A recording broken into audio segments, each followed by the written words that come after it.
So hello everyone and good evening सभी को। उम्मीद करता हूँ मेरी वॉइस प्रॉपर आ रही होगी सभी तक। एक बार कंफर्म कर देंगे।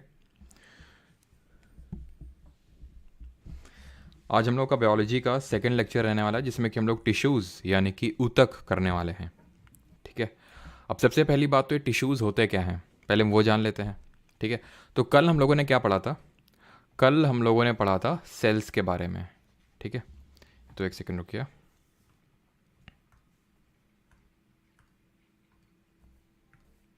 ठीक। तो कल हम लोगों ने किसके बारे में पढ़ा था? कल सेल्स के बारे में पढ़ा था, राइट? कि हमारी कोशिकाएं क्या होती हैं। तो पहले तो ये बताइए कि स्टडी ऑफ सेल्स को बोलते क्या हैं। अब ये जो सेल्स हैं, ठीक है, ये जो सेल्स हैं अगर ये आपस में जब मिल जाती हैं तो ये बना देती हैं टिश्यूज। ये जब कोशिकाएं आपस में मिल जाती हैं तो ये बना देती हैं ऊतक। जिस तरह सेल की स्टडी को बोलते थे साइटोलॉजी, साइटोलॉजी। अब साइटो का मतलब क्या होता है? साइटो का मतलब होता है सेल एंड लॉजी का मतलब स्टडी। उसी तरह जो स्टडी ऑफ टिश्यू है उसको हम बोलते हैं हिस्टोलॉजी। ठीक है। ठीक है। गुड इवनिंग सभी को। ठीक। तो इसको हम बोलते हैं हिस्टोलॉजी। ठीक है। स्टडी ऑफ टिश्यूज़ को। अब ये जो टिश्यूज़ हैं जो आज के इस लेक्चर हम लोग पढ़ने वाले हैं उनको हम दो कैटेगरी में डिवाइड करके पढ़ेंगे। जो ऊतक हैं उनको हम दो कैटेगरी में पढ़ेंगे, यानी कि दो तरह के ऊतक यहाँ पे हम पढ़ने वाले हैं। एक तो है हमारे प्लांट टिश्यूज़ यानी कि पादप ऊतक इनको बोलेंगे, और दूसरे हैं हमारे एनिमल टिश्यूज़ जिनको कि हम जंतु ऊतक बोलेंगे। सबसे पहले हम स्टार्ट करेंगे प्लांट टिश्यूज़ से।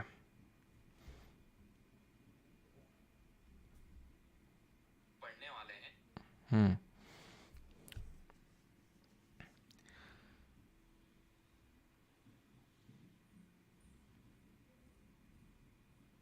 Sir time to time comments देखते रहना, कब बफ हो जाए होना तो नीचे यार।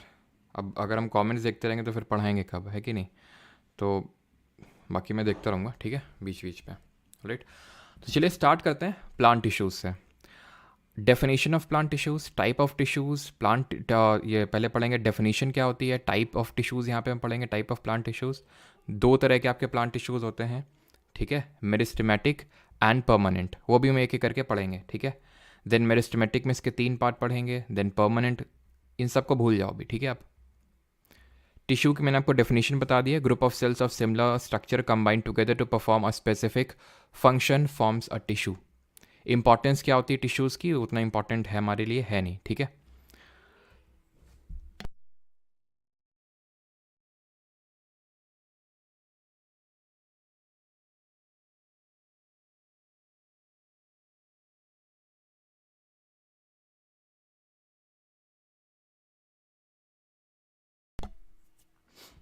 Sorry for the break.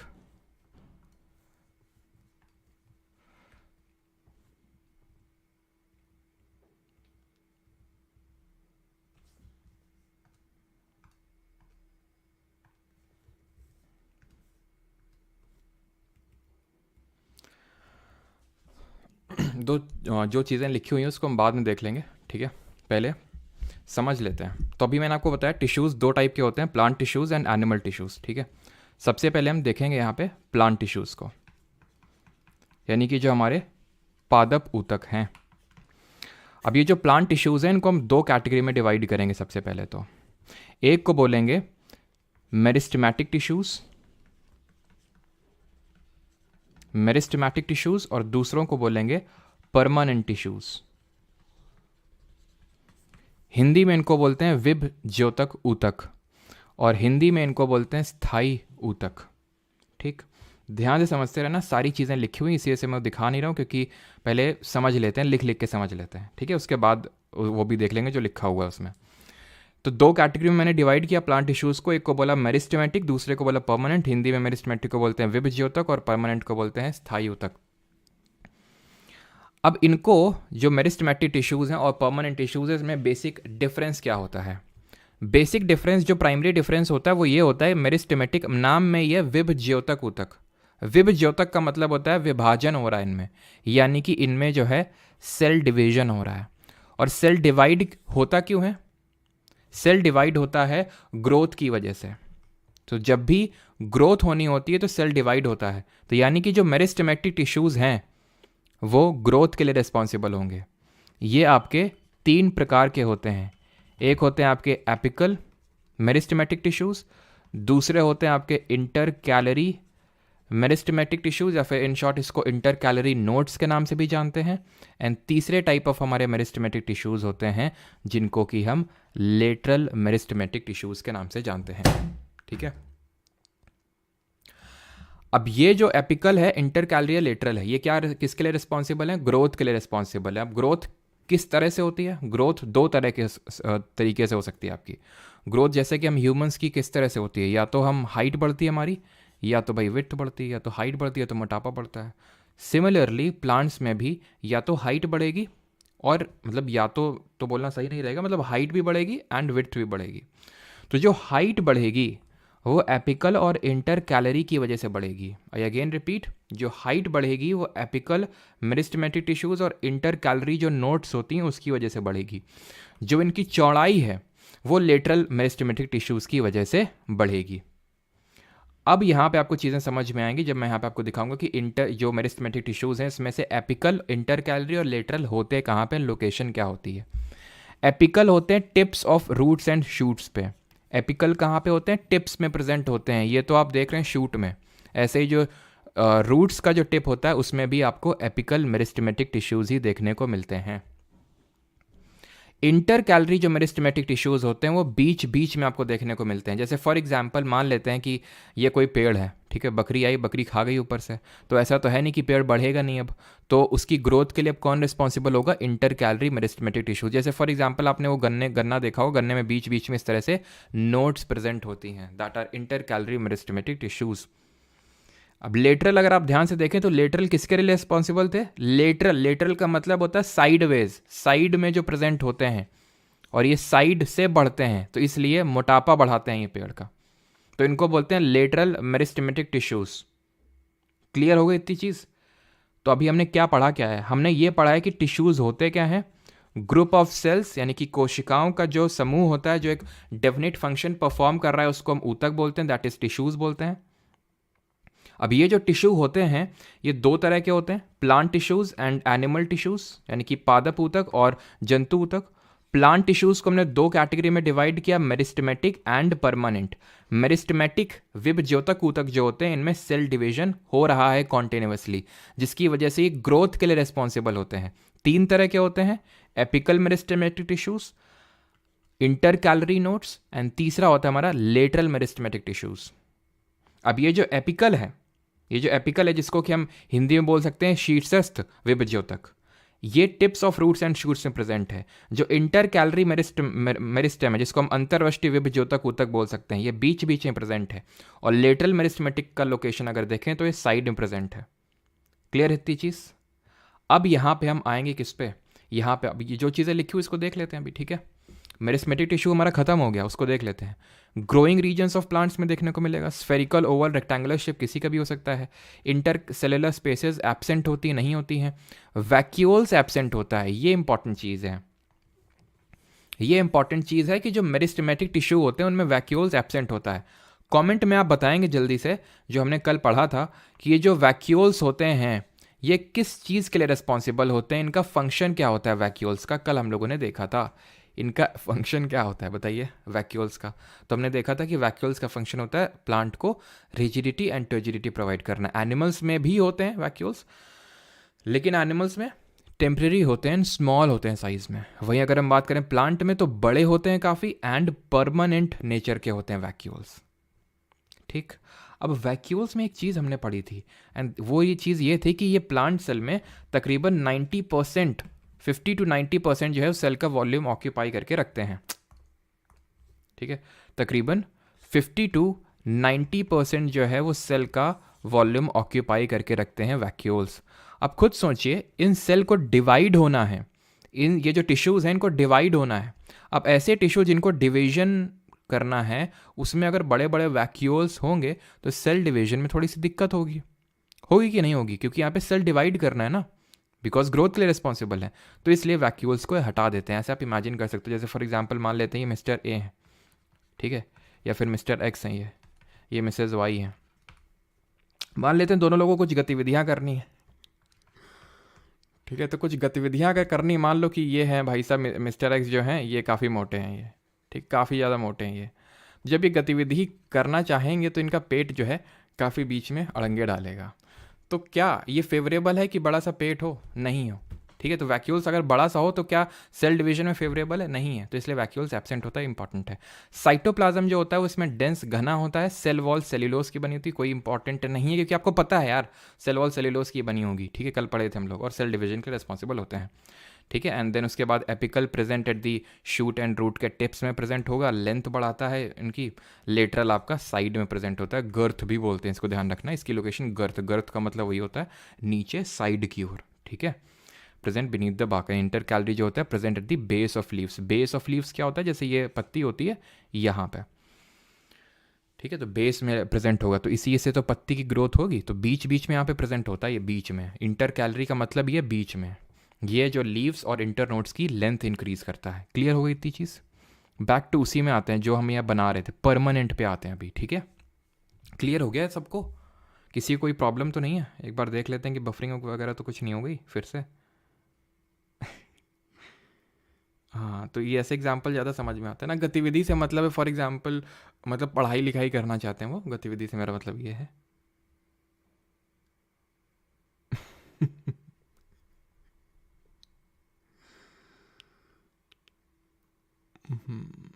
ठीक। अब तुम लोग कुछ भी यार समझ रहे हो, हमारा कभी ये उद्देश्य होता नहीं है जो तुम लोग समझते हो। हम पढ़ाई लिखाई की बातें करते हैं कि मतलब गतिविधि करना चाहते हैं। चलो छोड़ो, खैर। अब आते हैं परमानेंट टिश्यूज़ पे। परमानेंट टिश्यूज़ जो है इनको हम फर्दर दो कैटेगरी में डिवाइड करते हैं। एक को बोलते हैं सिंपल परमानेंट टिश्यू और एक को बोलते हैं कॉम्प्लेक्स। सर ये बने कैसे परमानेंट? तो होता क्या ना, जब ये मिस्टर एक्स और मिसेस वाई जब गतिविधि कर करके थक जाते हैं, जब ये कर करके थक जाते हैं और गतिविधि नहीं कर पाते हैं, तो ये परमानेंट में कन्वर्ट हो जाते हैं। तो ये मेरिस्टेमेटिक टिश्यू जब सेल डिवाइड हो के ग्रोथ हो गई, अब ये क्या करेंगे? एक पॉइंट के बाद 40 के बाद अब ये जो है तोंदू होना स्टार्ट होंगे और अपना अपना फंक्शन परफॉर्म करेंगे ये। तो मेरिस्टेमेटिक टिश्यूज जो होते हैं इनमें सेल डिवाइड होता है, ठीक है, और ग्रोथ प्रोवाइड करते हैं। ग्रोथ एक पॉइंट के बाद लिमिट हो जाती है, ठीक है, ग्रोथ होना तो हो गया। जब कोई भी सेल डिवाइड हो के रुक जाता है, देन उसके बाद वो through the process of differentiation के प्रोसेस के थ्रू वो परमानेंट टिश्यू में बदल जाता है, जो कि दो तरह के होते हैं, सिंपल और कॉम्प्लेक्स, ठीक। तो यहाँ पे मैं इस तरह से लिख लूँ, परमानेंट जो टिश्यू होते हैं, परमानेंट टिश्यू वो दो तरह के होते हैं, एक आपके सिंपल और दूसरे आपके कॉम्प्लेक्स। लेकिन अब तुम पता है सरप्राइज हो जाओगे, अक्षय कुमार का मीम चलता है ना एकदम, है ना, इधर का उधर। तो सिंपल वाले एक्चुअल में कॉम्प्लेक्स हैं थोड़े से, और कॉम्प्लेक्स वाले सिंपल हैं। कैसे हैं? सिंपल जो है वैसे इतने भी कॉम्प्लेक्स नहीं है। सिंपल को हम तीन कैटेगरी में डिवाइड करते हैं, तीन तरह के ये हमारे सिंपल परमानेंट टिश्यूज होते हैं, स्थायी ऊतक जिनको हिंदी में बोलते हैं। तो एक होता है हमारा सिंपल में, पहला होता है पैरेनकाइमा। इन सब में आपको काइमा काइमा देखने को मिलेगा, पैरेनकाइमा, कॉलेनकाइमा, एंड तीसरा होता है हमारा स्क्लेरेनकाइमा। Parenchyma, collenchyma, sclerenchyma. और जो कॉम्प्लेक्स होता है, कॉम्प्लेक्स ये दो तरह का होता है सिर्फ, जाइलम फ्लोएम, जिसका नाम आप में से मैक्सिमम लोगों ने सुना होगा। तो हमने क्या पढ़ा कि जब मेरिस्टेमेटिक टिश्यू डिवाइड हो के बंद हो जाता है, then through the process of differentiation, वो मैथ्स वाला डिफरेंशिएशन नहीं है, ये परमानेंट टिश्यू में तब्दील हो जाता है, कन्वर्ट हो जाता है। दो तरह के होते हैं, simple permanent tissues and complex permanent tissues. इतनी चीज़ यहाँ तक सभी को क्लियर? और ये जब कन्वर्ट होते क्यों हैं? Then through the process of differentiation, ये परमानेंट जब टिश्यू में बदलते हैं तो ये एक डेफिनेट रोल परफॉर्म करने के लिए ये तब्दील होते हैं परमानेंट टिश्यू में। मेरिस्टेमेटिक में तो सिर्फ ग्रोथ हो रही थी, ग्रोथ ग्रोथ ग्रोथ। अरे ग्रोथ से सिर्फ काम थोड़ी ना चल जाएगा, स्टेबल होके कोई फंक्शन भी तो परफॉर्म करना पड़ेगा, जैसे कि खाना बनाना पड़ेगा, खाने को स्टोर करना पड़ेगा। ठीक है, मान लो आंधी चल गई, अब जैसे हमारे अभी कानपुर में थोड़ा सा आंधी वाला मौसम हो रहा है, तो अभी यहाँ पे मान लो आंधी आएगी, तो पेड़ ऐसा तो नहीं सारे पेड़ गिर जाएंगे, जरा सी आंधी लोग गिर गए, नहीं ग्रोथ हो गई, खूब लंबे हो गए, आसमान को छुए जा रहे हैं, ट्रोपोस्फियर क्रॉस कर दिए हैं, लेकिन हवा का झोंका है, गिर गए तुरंत। क्या फ़ायदा ऐसे ग्रोथ का? तो फ्लेक्सिबिलिटी भी तो होनी चाहिए, टफनेस भी तो होनी चाहिए, मैकेनिकल स्ट्रेंथ भी तो होनी चाहिए। कहाँ से आएगी? परमानेंट टिश्यू देंगे। तो जो पैरेन्काइमा होता है ना, ये खाना बनाता है, खाना स्टोर करता है। ठीक है, तो फूड स्टोरेज का काम होता है इसका, पैरेन्काइमा टाइप ऑफ टिश्यूज का। कॉलेनकाइमा का क्या होता है? कॉलेनकाइमा फ्लेक्सिबिलिटी, आंधी आई गिरा नहीं पेड़, फ्लेक्सिबिलिटी प्रोवाइड करता है, मैकेनिकल स्ट्रेंथ एक तरह से प्रोवाइड करता है ये, मैकेनिकल स्ट्रेंथ। स्क्लेरेनकाइमा क्या करता है? स्क्लेरेनकाइमा का जो मेन फंक्शन होता है वो ये होता है कि रिजिडिटी एंड टफनेस प्रोवाइड करना। ठीक है, क्या प्रोवाइड करना? Rigidity and toughness. ठीक है, रिजिडिटी या फिर जो पेड़ बाहर से टफ होता है, एकदम हार्ड होता है, ठीक है, वो प्रोवाइड करता है कौन? वो प्रोवाइड करता है स्क्लेरेनकाइमा ऑफ टिश्यूज। ठीक, अब ये जो पैरेन्काइमा है, इसी के दो बच्चे हैं, एक का नाम है एरेनकाइमा, एरेनकाइमा, और दूसरे का नाम है क्लोरेनकाइमा। क्लोरेनकाइमा नाम से ही लग रहा है क्लोरोफिल है इसमें, तो खाना बना रहा होगा ये। ठीक है, क्लोरेनकाइमा जो फूड के प्रोडक्शन में इन्वॉल्व है, एरेनकाइमा नाम में है एयर, एयरी स्पेसेस होते हैं इसमें, नाम में ही क्या है? एयर है, तो इसमें एयरी स्पेसेस होते हैं, जिसकी वजह से ये जो टाइप ऑफ टिश्यूज, जैसे फॉर एग्जांपल जियोग्राफी में हमने पढ़ा था कि यहाँ पे मैंग्रोव फॉरेस्ट होते हैं, ऐसा नहीं और कहीं नहीं होते हैं, हर जगह होते हैं कोस्ट में, लेकिन सुंदरबन वाले काफ़ी हमारे फेमस, और वेस्ट बंगाल में सबसे ज़्यादा हमारे मैंग्रोव से पूरे इंडिया में। तो मैंग्रोव प्लांट हो गए या फिर जो कोस्ट में रहते हैं, उनको तैरने की आदत होनी चाहिए, क्योंकि इतना ज़्यादा पानी वहाँ पे इन्फ्लक्स होता है इसलिए। तो जो भी तैरते हैं, जैसे लोटस हो गया हमारा, तो इनमें एरेनकाइमा ज़्यादा होता है, एयरी स्पेसेस ज़्यादा होती हैं जो प्लांट को फ्लोट करने में हेल्प करती हैं। ठीक, ये तो हो गया, अब सिंपल वाला समझ गए। ठीक है, सिंपल वाला समझ गए ना, कॉम्प्लेक्स को बाद में देखेंगे। अब सिंपल में जो समझे हैं, सारी चीज़ नहीं पढ़ी है, जो मोटा मोटा जो था वो पढ़ लिया है, अब छोटा छोटा भी पढ़ लेते हैं। ठीक है, तो ये एक बार फिर से मेरे स्कीमेटिक को देख लो, फिगर लगाया है तो थोड़ी कदर कर लो। एपिकल है एकदम टिप्स में प्रेजेंट है, एपिकल एकदम tips of shoots and roots, lateral side में, इंटर कैलरी देख रहा हो, ये जो मैं बता रहा था। ठीक है, लीव्स की ग्रोथ में हेल्प करता है ये। राइट, चलिए अभी आते हैं परमानेंट टिश्यू पे। परमानेंट टिश्यू क्या है? विभेदीकरण से, डिफ्रेंसिएशन से, मेरिस्टेमेटिक से परमानेंट बनते हैं, जो एक स्पेसिफिक टास्क लेते हैं, एक स्पेसिफिक रोल लेते हैं, जो वो परफॉर्म करते हैं, परमानेंट नेचर के होते हैं। लार्ज सेंट्रल वैक्यूल, क्योंकि अब सेल डिवाइड नहीं करना, आराम से पेट बढ़ा सकते हैं अभी। Cell wall is thin and thick, thin भी हो सकती है, थिक भी हो सकती है, जैसे कि स्क्लेरेनकाइमा में थिक होती है। फंक्शन क्या होते हैं वही, प्रोटेक्शन, सपोर्ट। परमानेंट टिश्यू को नहीं याद करना है तुम्हें, फंक्शन क्या होता है ना, याद नहीं करना है, बस ऐसे ही लिखा हुआ है, बस ऐसा ही तुम्हें याद करना है। पैरेन्काइमा का क्या है, एरेनकाइमा का क्या है, क्लोरेनकाइमा का क्या है, और स्क्लेरेनकाइमा का क्या है, एंड कॉलेनकाइमा का क्या है। वो फंक्शन याद है तो तुमसे कुछ भी पूछ ले फिर उसके बाद। ठीक है, storage parenchyma, support collenchyma, protection sclerenchyma, photosynthesis chlorenchyma, खत्म। अगर वो पता है तो ये तो अपने आप याद हो जाएगा ना। ठीक, तो दो तरह के होते हैं, अभी बताए थे, सिंपल कॉम्प्लेक्स। ठीक है, सिंपल एंड कॉम्प्लेक्स। और सिंपल में हमने क्या पढ़ा था, ये पैरेन्काइमा के बारे में लिखा हुआ है, फूड स्टोरेज टिश्यू यानी खाना को स्टोर करता है। In some cases it contains chlorophyll, chlorenchyma उसको बोलते हैं। अभी बताया पैरेन्काइमा का दो बेटे हैं, एरेनकाइमा क्लोरेनकाइमा, कोई अलग नहीं है, इसी के ही दो बेटे हैं पैरेन्काइमा के ही। Aerenchyma provides buoyancy, buoyancy physics में पढ़े थे, उत्प्लावन बल जिसको हिंदी में बोलते हैं, कि जो तैरने में हेल्प करता है, चीज़ों को फ्लोट करने में हेल्प करता है, तो aerenchyma helps them to float. Clear. अब ये स्क्लेरेनकाइमा है, अभी हमने पढ़ चुके हैं। ठीक है, स्क्लेरेनकाइमा अभी नहीं पढ़ा ढंग से, तो अभी हमने पैरेन्काइमा के बारे में देखा, जो यहाँ पे चीज़ें लिखी हुई है। तो पैरेन्काइमा आप देख सकते हैं, लार्ज सेंट्रल वैक्यूल देखने को मिलेगा, सारी चीज़ें, मिडिल लैमेला और ये सब कुछ। ठीक है, ज़्यादा इस पर मतलब ये इंटर सेलुलर स्पेसेस हैं, जिसकी वजह से एरेनकाइमा, अब जो प्लांट को फ्लोट ज़्यादा करना होगा, मतलब ज़्यादा फ्लोट करना होगा तो उसी हिसाब से अडेप्टेड होते हैं। जैसे तुम अगर रेगिस्तान में चले जाओ तो वहाँ कांटे वाले पेड़ मिलेंगे, so that to avoid water loss. किसी ने लगाया थोड़ी ना, क्योंकि वहाँ पे वही लग सकते हैं। तो जो तैरने वाले प्लांट होंगे, जब जहाँ पे बहुत ज़्यादा पानी रहता होगा वहाँ पे तैरने वाले ही सर्वाइव कर सकते हैं, तो उनके में एयर स्पेस तुमको ज़्यादा देखने को मिलेगा। ठीक है, स्क्लेरेनकाइमा पे भी फोकस मत करो, कैसा साइन है ये। ठीक है, अभी आते हैं टाइप्स ऑफ परमानेंट टिश्यू पे। कॉलेनकाइमा टिश्यू तो इन लीफ स्टॉक्स देखने को मिलता है। वो लीफ स्टॉक वही आपका लीफ स्टॉक यहाँ पे, वही लीफ स्टॉक जहाँ पे इंटर कैलरी मेरिस्टेमेटिक टिश्यूज भी मौजूद था, वो तो ग्रोथ में हेल्प कर रहा था, वो फर्दर तब्दील हो जाएगा कॉलेनकाइमा में। जब पत्ती बढ़ गई बढ़ गई बढ़ गई बढ़ गई ना पत्ती, अब ये ऐसे तो नहीं पत्ता बन जाएगा, पत्ता से कुछ एकदम बहुत बड़ा पत्ता बन जाएगा ना, सबकी एक लिमिट होती है। बढ़ने के बाद वो कॉलेनकाइमा में कन्वर्ट हो जाएगा। अब ये कॉलेनकाइमा उसको क्या प्रोवाइड करेगा कि भाई आंधी आए तो ऐसा नहीं कि सारे पत्ती पता चला ले झड़ गई, तो ये इसको प्रोवाइड करेगा क्या, ये इसको प्रोवाइड करेगा मैकेनिकल स्ट्रेंथ, फ्लेक्सिबिलिटी, लचीलापन इसको प्रोवाइड करेगा। कहाँ पे प्रेजेंट होता है ये आपको, मतलब ये टेंड्रिल्स वगैरह में देखने को मिलता है। टेंड्रिल आपने देखा, टेंड्रिल मतलब जैसे कि वो एक अमरबेल कैस्कटा का पेड़ होता है, जिसको इंग्लिश में कैस्कटा और हिंदी में अमरबेल बोलते हैं, तो इस तरह से नहीं, वो उसको बोलते हैं टेंड्रिल्स। ठीक है, तो ये लिविंग होती है, इलोंगेटेड होती है। पैरेन्काइमा भी लिविंग सेल से बना होता है, इलोंगेटेड। तो सर क्या स्क्लेरेनकाइमा डेड का बना होता है क्या? हाँ, डेड का बना होता है, अभी देखेंगे। ठीक है, तो पैरेन्काइमा और जो कॉलेनकाइमा वो लिविंग का बना होता है। Irregularly thickened at the corners, अब इससे एक PYQ सीरीज में भी मैं क्वेश्चन करवा रहा था, पूछ लिया था, या फिर रेलवे में भी आई थिंक पूछ लिया था। ऐसे इरेगुलरली थिकेंड, ये देखो अभी तुम दिखाते हैं, ये देख रहे हो कॉलेनकाइमा है, कॉर्नर्स में किस तरह से इरेगुलर थिकनिंग है ये। तो ध्यान रखना ये कुछ कीवर्ड्स होते हैं। ठीक है, तो कॉलेनकाइमा क्या प्रोवाइड करता है? फ्लेक्सिबिलिटी प्रोवाइड करता है, मैकेनिकल स्ट्रेंथ प्रोवाइड करता है, and it is irregularly thickened at the corners.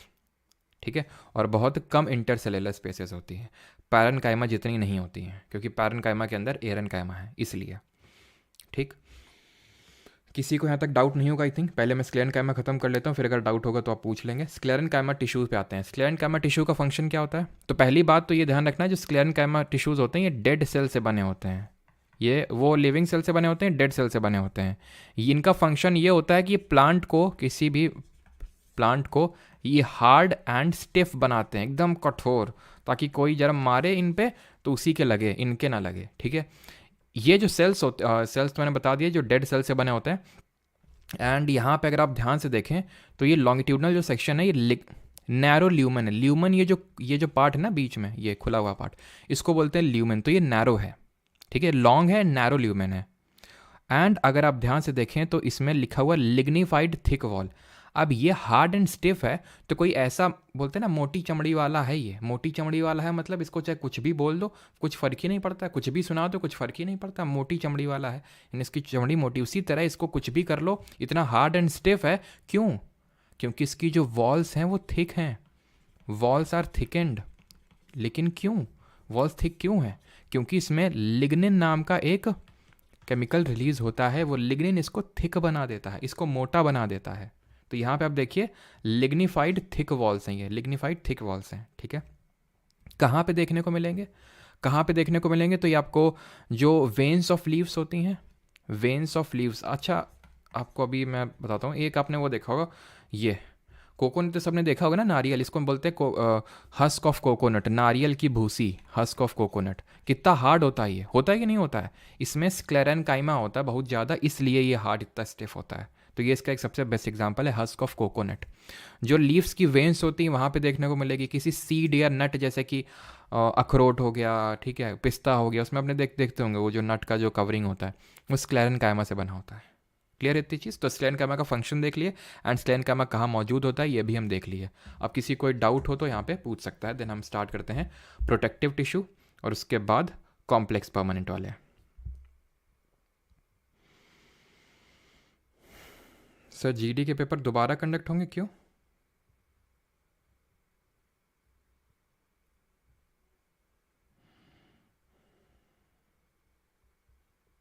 Sir SSC CGL का GK कोर्स कब आएगा? ये किसका चल रहा है? SSC तक जी ये किसका चल रहा है अभी? ऑलराइट, प्रोटेक्टिव टिश्यू पे आते हैं।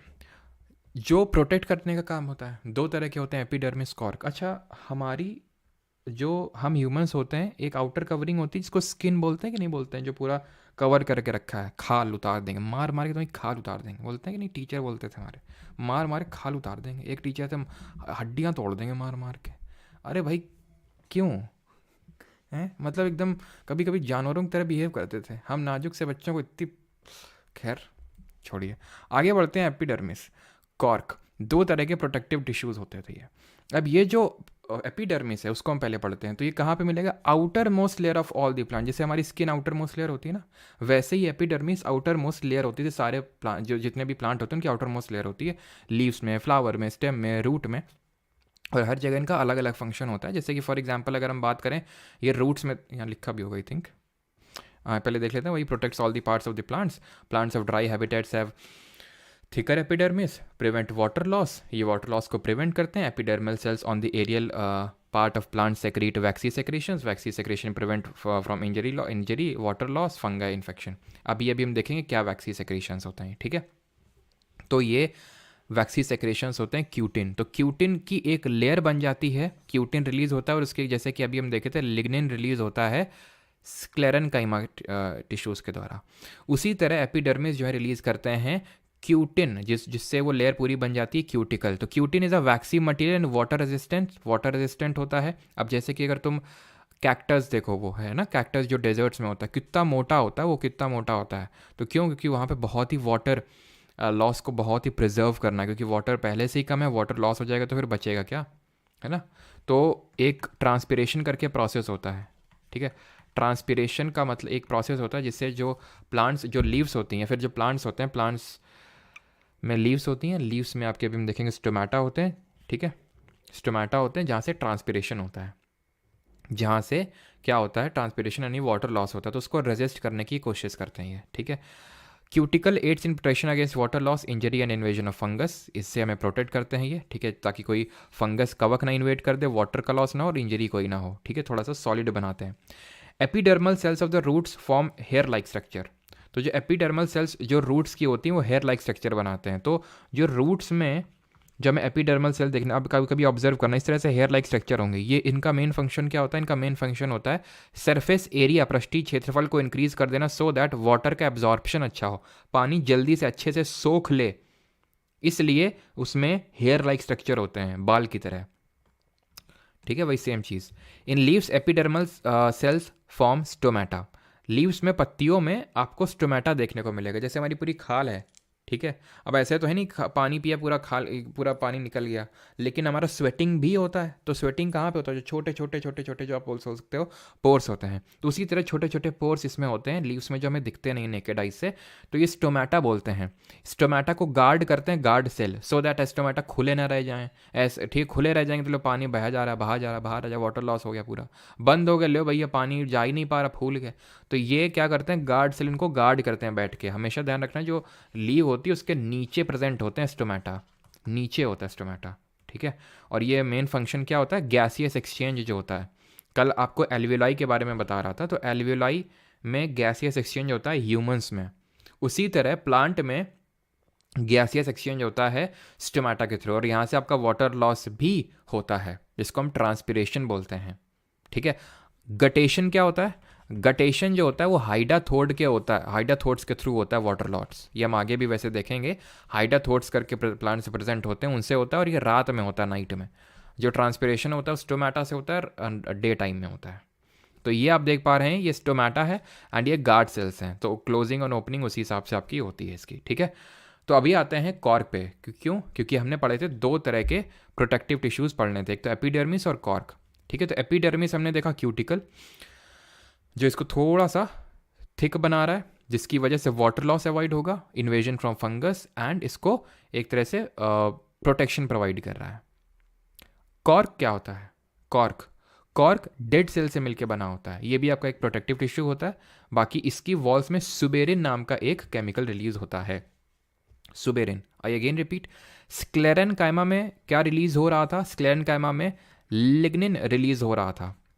देन हमने पढ़ा एपिडर्मिस, एपिडर्मिस में क्या रिलीज हो रहा था, एपिडर्मिस में रिलीज हो रहा था क्यूटिकल्स हैं, और यहाँ पे अगर बात करें जो कॉर्क है, इसमें आपका सुबेरिन रिलीज हो रहा है, वॉल्स हैव सुबेरिन, बस इसमें इतना ही आपको पढ़ने की ज़रूरत है। बाकी substitute epidermal cells in mature roots and shoots, तो जब आपकी एपिडर्मल सेल्स काफ़ी मेच्योर हो जाती हैं, ठीक है, काफ़ी ज़्यादा मेच्योर हो जाती हैं, तो उसके बाद वो कॉर्क में तब्दील हो जाती है, यानी डेड हो जाती हैं, तो वो डेड सेल से कॉर्क ही बन जाता है। तो उन्हीं एपिडर्मल सेल्स से ही आपका कॉर्क बना है।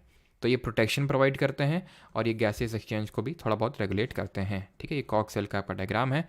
एंड अब आते हैं कॉम्प्लेक्स परमानेंट टिश्यू पे, ठीक है। सिंपल हमारा ख़त्म हो गया। मैं आपको फिर से रिवाइज करवा देता हूँ कि हमने अभी तक क्या कहानी पढ़ी है। हमने कहानी ये पढ़ी कि आज का टॉपिक था tissue, study of tissue histology. दो तरह के होते हैं, प्लांट में, एनिमल में। एनिमल अभी छुए भी नहीं है, प्लांट वाला छुए हैं, तो क्यों ना प्लांट वाला देख लें। तो प्लांट जो टिश्यू है उसमें दो तरह के देखे, प्लांट में दो तरह के देखे, मेरिस्टेमेटिक एंड परमानेंट, विभज्योतक एंड स्थायी ऊतक। मेरिस्टेमेटिक टिश्यू हमने देखा तीन तरह के होते हैं, एपिकल, इंटरकैलरी, लेटरल। ये दोनों हाइट बढ़ाते हैं, ये विड्थ बढ़ाता है। ये टिप्स में प्रेजेंट होता है, ये बीच बीच में प्रेजेंट होता है। एंड लीव्स, ये लेटरल की अगर बात करें तो ये गर्थ ऑफ द स्टेम में प्रेजेंट होता है, साइड में प्रेजेंट होता है। परमानेंट को दो टाइप में बांटे, जो परमानेंट थे उनको दो तरह में बांटे, सिंपल परमानेंट और कॉम्प्लेक्स परमानेंट। सिंपल में तीन प्रकार पढ़े, पैरेनकाइमा, कॉलेनकाइमा, स्क्लेरेनकाइमा। ये स्टोरेज प्रोवाइड कर रहा है, ये मैकेनिकल स्ट्रेंथ फ्लेक्सिबिलिटी प्रोवाइड कर रहा है। Sclerenchyma rigidity and toughness provide कर रहा है। पैरेनकाइमा के दो बेटे हैं, एरेनकाइमा एंड क्लोरेनकाइमा। फिर हमने पढ़ा कॉम्प्लेक्स, नहीं पढ़ा यार अभी, वही तो पढ़ने जा रहे हैं, चलो पढ़ते हैं फिर। कॉम्प्लेक्स परमानेंट टिश्यू दो टाइप के होते हैं, आपको होता है जाइलम और फ्लोएम। जाइलम जल का ट्रांसपोर्ट करता है, फ्लोएम फल का ट्रांसपोर्ट करता है। सिंपल, जाइलम जल का ट्रांसपोर्ट करता है, या वाला फील आ रहा है। देखा ना वो उसका वीडियो, है ना, मैं कन्हैया, उसका भैया, बड़ा भैया, छोटा भैया वो या तो जाइलम जो है वो जल का ट्रांसपोर्ट करता है। तो अब एक एक करके पढ़ लेते हैं कि जाइलम और फ्लोएम के एक्चुअल फंक्शंस क्या होते हैं, इनके टाइप्स क्या होते हैं। तो ट्रांसपोर्टेशन का मेन काम होता है कॉम्प्लेक्स परमानेंट टिश्यू का। तो ये वाटर, मिनरल्स, फूड मटेरियल्स को ट्रांसपोर्ट करते हैं। तो जो जाइलम होता है, मतलब ये जाइलम फ्लोएम दोनों ही कंडक्टिव टिश्यू हैं, यानी कि आपके ये कॉम्प्लेक्स परमानेंट टिश्यू है, जटिल स्थायी ऊतक में आते हैं। तो ये दोनों इनका ट्रांसपोर्ट का काम है। तो जाइलम ट्रांसपोर्ट करता है क्या, वाटर और मिनरल्स को, तो सिर्फ जल को नहीं, मिनरल को भी ट्रांसपोर्ट करता है फ्रॉम रूट्स टू शूट्स। अच्छा, मैं आपसे एक क्वेश्चन पूछता हूँ कि ये वन वे होगा या फिर टू वे होगा। पानी जो है, पानी नीचे से ऊपर जाएगा, ऊपर से नीचे आएगा, वन वे होगा, टू वे होगा, क्या होगा बताइए, सोचिए। तो जाइलम जो है आपका क्या कर रहा है, जाइलम पानी चढ़ा रहा है नीचे से, जाइलम पानी चढ़ा रहा है, वाटर और मिनरल को ट्रांसपोर्ट कर रहा है। अब ये वाटर मिनरल को ट्रांसपोर्ट कर रहा है, तो वाटर कहाँ से ट्रांसपोर्ट हो रहा है, नीचे से ऊपर की तरफ जा रहा है, बॉटम अप इसका मूवमेंट है। क्या ऐसा तो नहीं आप समझ रहे हैं ना कि जैसे कि ये पत्ती है, इसमें पानी की बूंदें पड़ गई तो पानी ये सोख लेता है और सोख के पी लेता है पानी, ठीक है। कभी उस तरह से वो पानी नहीं पीता है। हमारा पेड़ है, पेड़ कहाँ से पानी लेता है, नीचे से उठाता है, रूट्स के थ्रू उठाता है। अभी हमने देखा था एपिडर्मल सेल्स होती हैं, उसमें जो रूट्स के हेयर्स होते हैं, so that to increase the surface area for the water absorption. तो वो नीचे से ऊपर ही जाएगा हमेशा पानी। दैट इज जाइलम में जो मूवमेंट होगा that is always one way movement होता है इसमें। फ्लोएम की जब हम बात करते हैं, ठीक है, चलो फ्लोएम को बाद में देखेंगे। तो जाइलम के टाइप्स होते हैं, साइड में जो होते हैं उनको ट्रैकाइड्स बोलते हैं। ये जाइलम फाइबर हैं जो सपोर्ट प्रोवाइड करते हैं, जहाँ भी फाइबर दिख जाए सपोर्ट प्रोवाइड करेगा। जाइलम पैरेनकाइमा होता है, ये पैरेनकाइमा जहाँ दिख जाए स्टोरेज का काम करता है। और वेसल, मेन फंक्शन इंपॉर्टेंट नहीं है आपके लिए, मेन ये इंपॉर्टेंट है कि इनके टाइप्स क्या होते हैं। तो अगर कभी लिख के जाए tracheids vessels are the part of, अब यहाँ पे तो लिखा हुआ है जाइलम, यहाँ पे तो लिखा हुआ जाइलम, आप बता ले जाओगे, लेकिन ट्रैकाइड्स एंड वेसल्स में तो नहीं लिखा हुआ ना, इनके नाम के आगे जाइलम तो नहीं बता पाओगे। तो ट्रैकाइड्स और वेसल ध्यान रखना आप, ठीक है। बाकी जो अगर यहाँ पे रेलवे के जो स्टूडेंट्स हैं अगर कुछ, तो वो ध्यान रखना इनका मतलब थोड़ा सा स्ट्रक्चर, क्योंकि अगर डायग्राम बना के दे दिया तो, क्योंकि उसमें दे देता है, एसएससी के लिए इंपॉर्टेंट नहीं है, ठीक है। ट्रैकाइड साइड में है जाइलम, और जाइलम फाइबर ही आपका यहाँ पे, और जाइलम फाइबर का मेन काम सपोर्ट का होता है। जाइलम पैरेनकाइमा का मेन काम होता है स्टोरेज, फूड स्टोरेज प्रोवाइड करना, ठीक है। अब आते हैं ठीक है, ये वही टाइप्स जो अभी हमने पढ़े थे, ठीक है। अभी आते हैं फ्लोएम पे। तो फ्लोएम का मेन काम क्या होता है, फ्लोएम का मेन काम होता है फूड का ट्रांसपोर्ट करना, खाने का ट्रांसपोर्ट करना। अब खाना बनता कहाँ पे, खाना बनता है सर क्लोरोफिल जो होता है, जहाँ जहाँ ग्रीन पार्ट होगा वहाँ वहाँ क्लोरोफिल होगा, और वहाँ पे खाना बनेगा, फोटोसिंथेसिस होगा। तो इसकी वजह से, क्योंकि जो पेड़ में ग्रीन पार्ट है, वो यहाँ भी हो सकता है, वो यहाँ भी हो सकता है, वो यहाँ भी हो सकता है, वो यहाँ भी कहीं भी हो सकता है। तो मूवमेंट यहाँ पे वन वे नहीं, बल्कि यहाँ पे मूवमेंट टू वे होगा, ऊपर से नीचे और नीचे से ऊपर दोनों हो सकता है। इसके 4 प्रकार हैं, 4 पार्ट्स हैं इसके, sieve tube, companion cells, phloem parenchyma and phloem sclerenchyma. अब नाम में ही फ्लोएम है तो ऑब्वियस सी बात है कि उतना ज़्यादा डिफ़िकल्टी नहीं होगी आपको बताने में। लेकिन सीव ट्यूब और कंपेनियन सेल्स याद रखिएगा कि ये फ्लोएम के टाइप्स हैं, फ्लोएम के टाइप्स हैं। एंड ये ध्यान रखना कि जैसे यहाँ पे पैरेन्काइमा वर्ड लगा हुआ है ना, तो फ्लोएम पैरेन्काइमा का जो काम होगा वो फूड स्टोरेज का ही होगा। यहाँ पे फ्लोएम स्क्लेरेन्काइमा लगा हुआ है ना, स्क्लेरेन्काइमा का काम क्या था, रिजिडिटी एंड टफनेस प्रोवाइड करना, वही सेम काम phloem parenchyma sorry phloem sclerenchyma का होगा। खत्म हो गया, लो एक पार्ट हमारा खत्म हो गया यहाँ पे। अब हम आएंगे एनिमल टिश्यूज़ पे।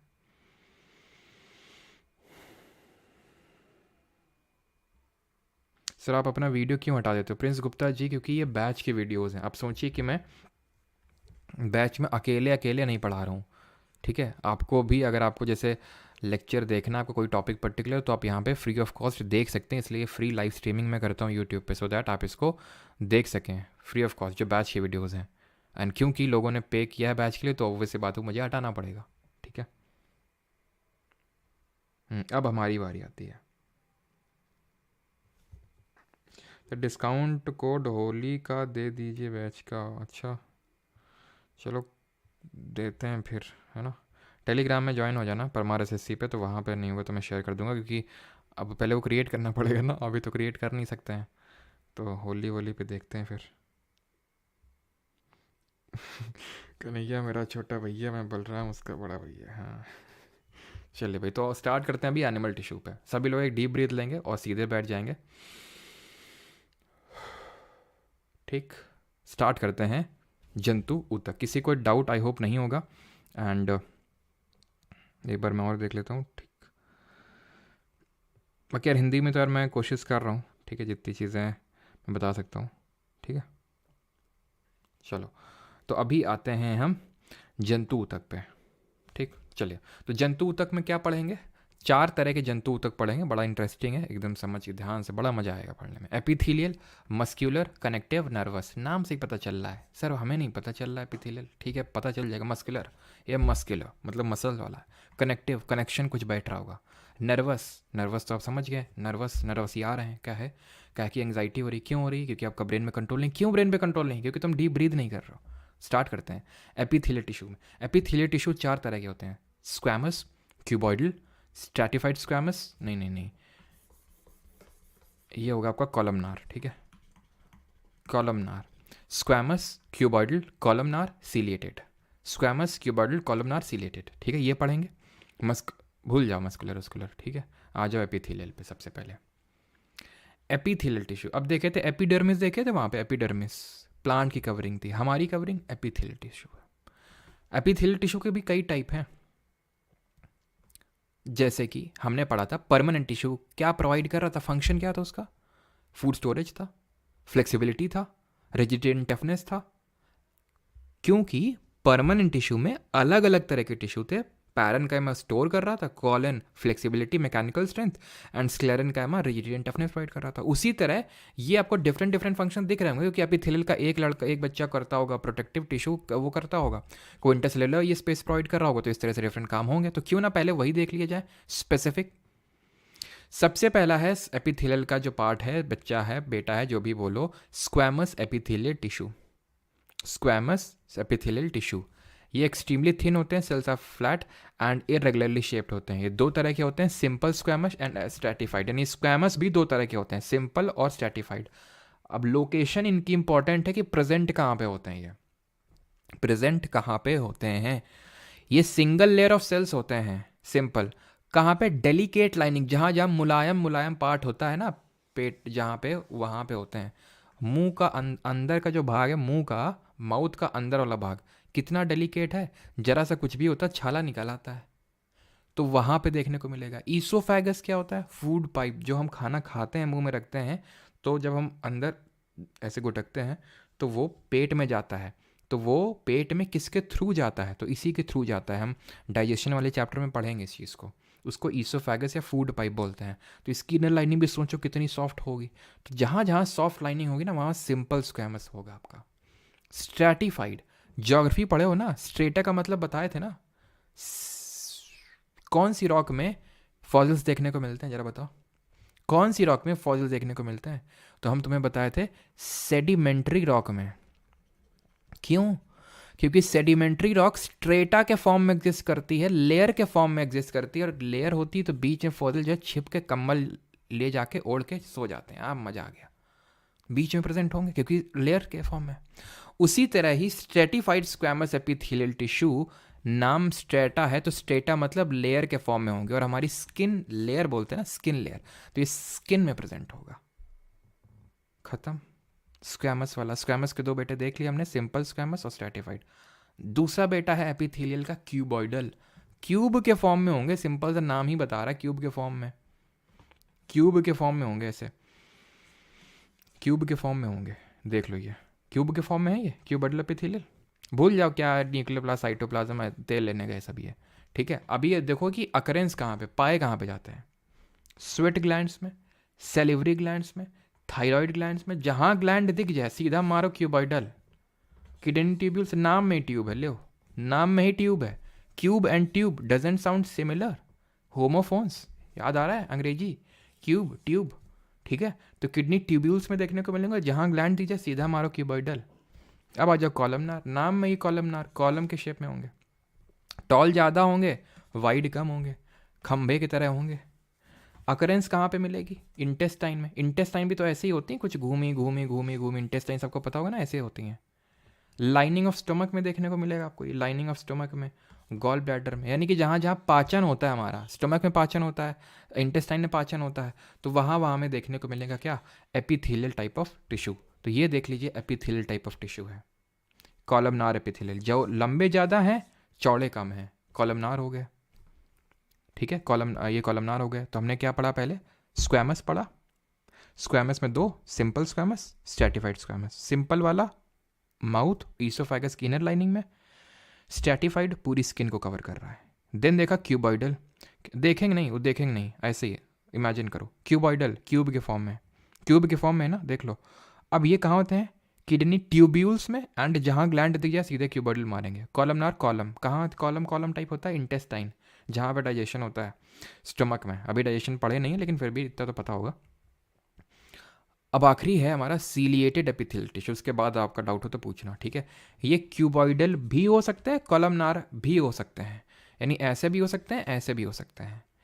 इनकी खास बात ये होती है, नाम से ही सब पता चल रहा है भैया, कॉलमनार कॉलम शेप के हैं, क्यूबॉइडल क्यूब शेप के हैं, है ना। स्ट्रेटिफाइड स्टेटा लेयर में एग्जिस्ट कर रहे हैं, सीलिएटेड सीलिया है। सीलिया जब भी दिख जाए तो तुमको बाल याद आने चाहिए। जब भी तुम्हें सीलिया दिखे ना, जैसे मुझे सीलिया, जहाँ पे देखो सीलिया, मुझे बाल मेरे दिमाग में चलने लगते हैं, बाल बाल बाल हो जाता है सब। तो बाल क्या होता है? सीलिया जो होते हैं ये हेयर लाइक स्ट्रक्चर्स होते हैं, हेयर लाइक प्रोजेक्शंस होते हैं, जो मूवमेंट फैसिलिटेट करते हैं, जो मूवमेंट फैसिलिटेट करते हैं। देख रहे हो यहाँ पे सीलिया। अभी कहाँ प्रेजेंट होंगे? बड़ा आसान याद करना। देखो यहाँ क्या लिखा हुआ है, मूवमेंट ऑफ म्यूकस। नाक में हमारे हेयर्स होते हैं, हेयर्स, उनको सीलिया बोलते हैं, और म्यूकस सेक्रीट करते हैं वो, सो दैट हम जब सांस लेते हैं फिर बाहर जाते हैं तो बहुत सारी अनवांटेड चीज़ें होती हैं। अगर वो सीधा हमारे चले गई रेस्पिरेटरी सिस्टम में, लंग्स में, तो बहुत ख़राब होगा हमारे लिए। तो यहाँ पे म्यूकस होता है, सो दैट वो वहाँ पे अंदर ना जा सके, वहीं पे चिपक जाए। एंड वो जो हेलेक स्ट्रक्चर्स भी होते हैं, हेयर्स होते हैं, वो उस म्यूकस को बाहर निकालने का काम करते हैं, ठीक है। यूरिन में भी। एंड एग, एग क्या है? जैसे कि फीमेल्स में ओवम रिलीज़ होता है, एंड उस ओवम को जो है जैसे हर 28 डेज़ में, हर महीने में एक ओवम रिलीज़ होता है, जिसको कि आपको पहुंचाना होता है यूटेरस तक। तो वो यूटेरस तक कैसे पहुंचता है? वो सीलिया पहुंचाते हैं, भाई देना उसको, भाई उसको ट्रांसफ़र करना, भाई उसको दे देना, भाई तुम उसको दे देना। ये सब भाई लोग अपना मैनेज कर लेते हैं आपस में, इधर उधर इधर इधर करके पहुँचा देते हैं, ठीक। इतनी चीज़ क्लियर? तो कहाँ पे प्रेजेंट है? और ऐसे याद रखो, यूरिन को भी यही लोग बोलते हैं, भाई चलो यूरिन को पास कराओ। तो म्यूकस, एग, यूरिन, खत्म, ठीक है। रिदमिक बीटिंग करेंगे एकदम डीजे की तरह, और डीजे की तरह कर करके उसको अपने गंतव्य तक पहुंचा देंगे। किसी को कोई डाउट? खत्म हो गया एपिथेलियल। अब आते हैं कि मसल में, फिर बैक कर लेते हैं, इसको रिवाइज कर लेते हैं, ठीक है, कहाँ से शुरू किए थे। किसी कोई डाउट होगा तो पूछ लेगा।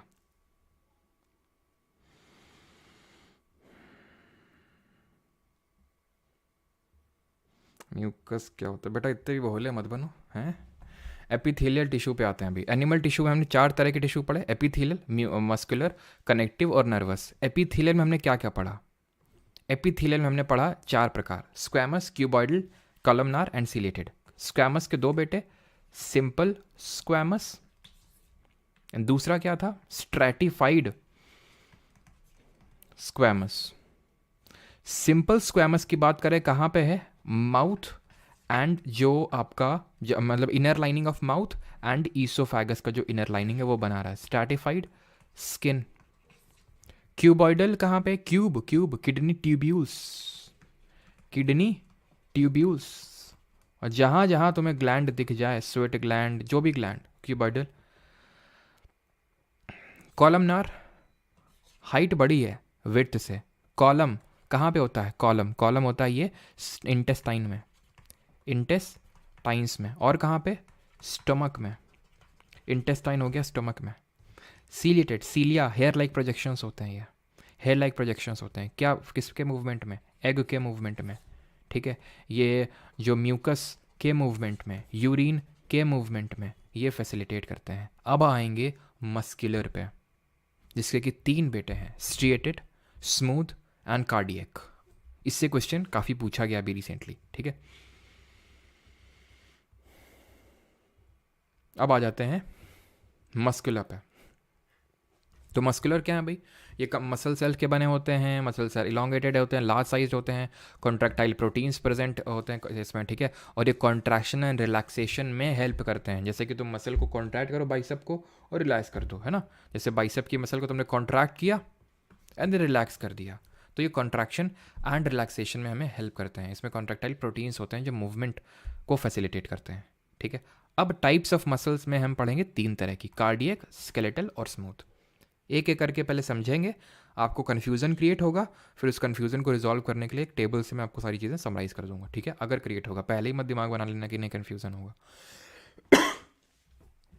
सबसे पहले skeletal.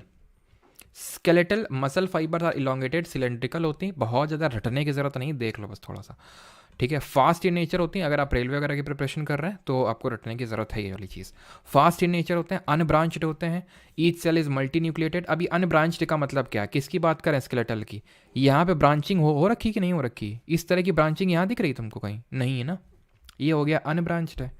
Each cell is multinucleated, हर सेल में मल्टी न्यूक्लियस हैं। आ जाओ, ये एक सेल है ना, एक न्यूक्लियस, 2 न्यूक्लियस, 3 न्यूक्लियस, 1 2 3। इसमें देख लो एक ही तो है, इसमें देख लो एक ही तो है, इसमें आ जाओ, इसमें भी तो एक ही है सब में, लेकिन ये स्केलेटल वाला भैया हमारा मल्टी न्यूक्लिएट है। Striations are present. स्ट्रिएशंस क्या है, alternate dark and light bands, alternate light and dark bands. ये light dark light dark light dark दिख रहा होगा, यहाँ पे भी तो है लाइट डार्क लाइट। इसमें है क्या, नहीं है, स्मूथ मसल में नहीं है। बहुत जल्दी थक जाती हैं, बहुत जल्दी थक जाती हैं। स्केलेटल मसल जो होते हैं attach to skeletal, skeletal muscle से अटैच होती हैं। स्ट्रिएशंस आर प्रेजेंट, वो हमने देख लिया, वही तो देख रहे थे अभी, बार बार क्या लिख रखा है। अब ये लिखा हुआ are under the control of our will, अब इसको भूल जाओ, अभी ये इंपॉर्टेंट है लेकिन अभी बाद में बताएंगे इसको, ठीक।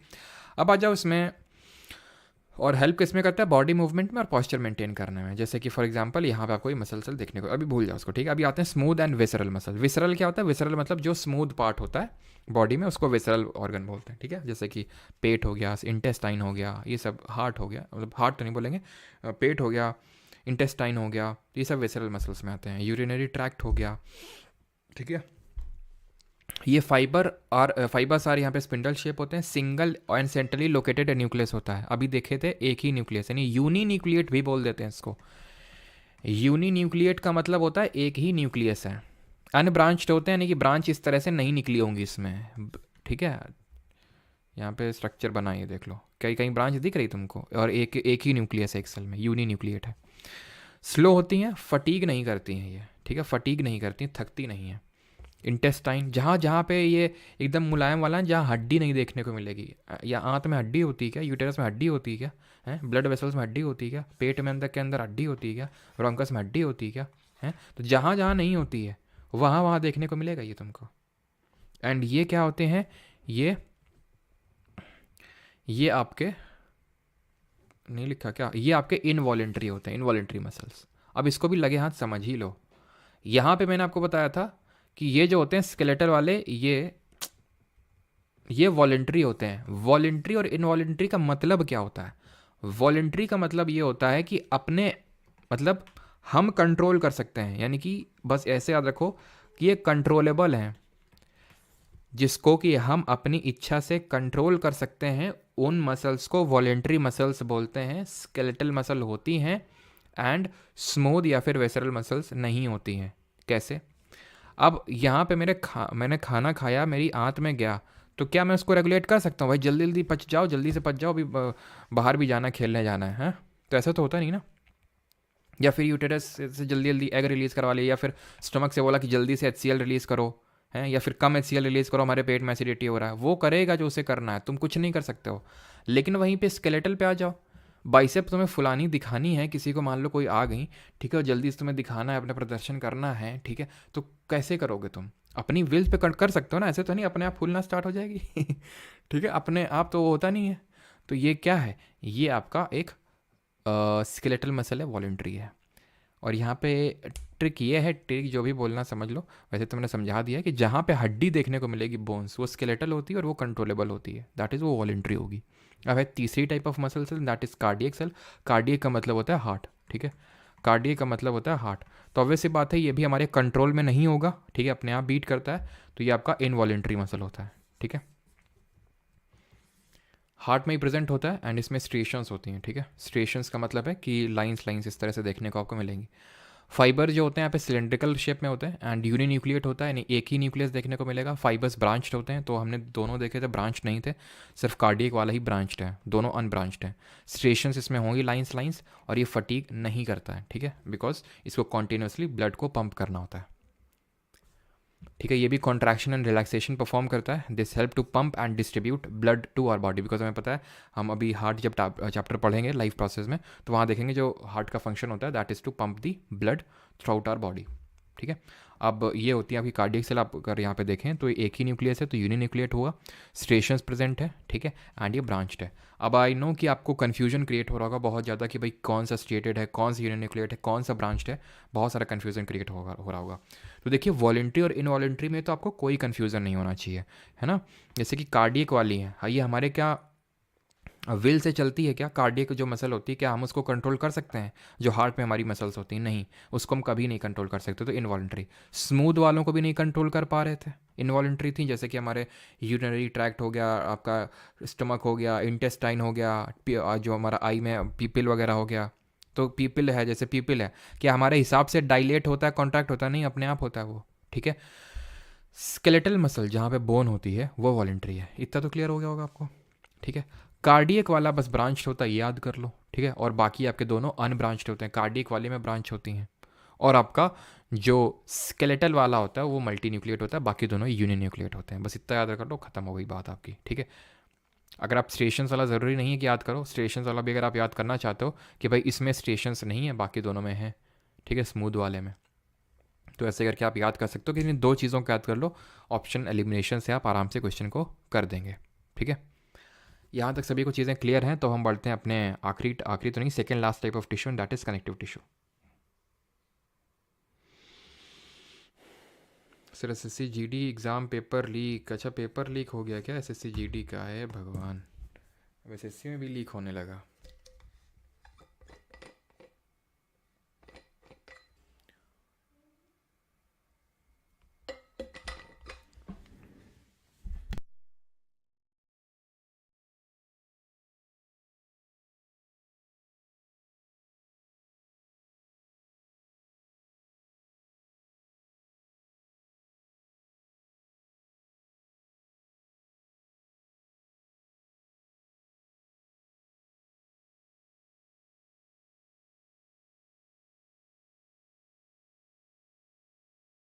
स्ट्रेशंस क्या होती हैं सागर? माँ तो अभी तक सो रहे थे क्या सागर? हैं, स्ट्रेशंस का मतलब होता है alternate light and dark bands, पूरा डिफाइन करते हुए आराम से चल रहे हैं, फिर भी डाउट क्रिएट हो रहा है, तो यानी कि आप लेट आए या तो फिर आप सो रहे हैं बीच में।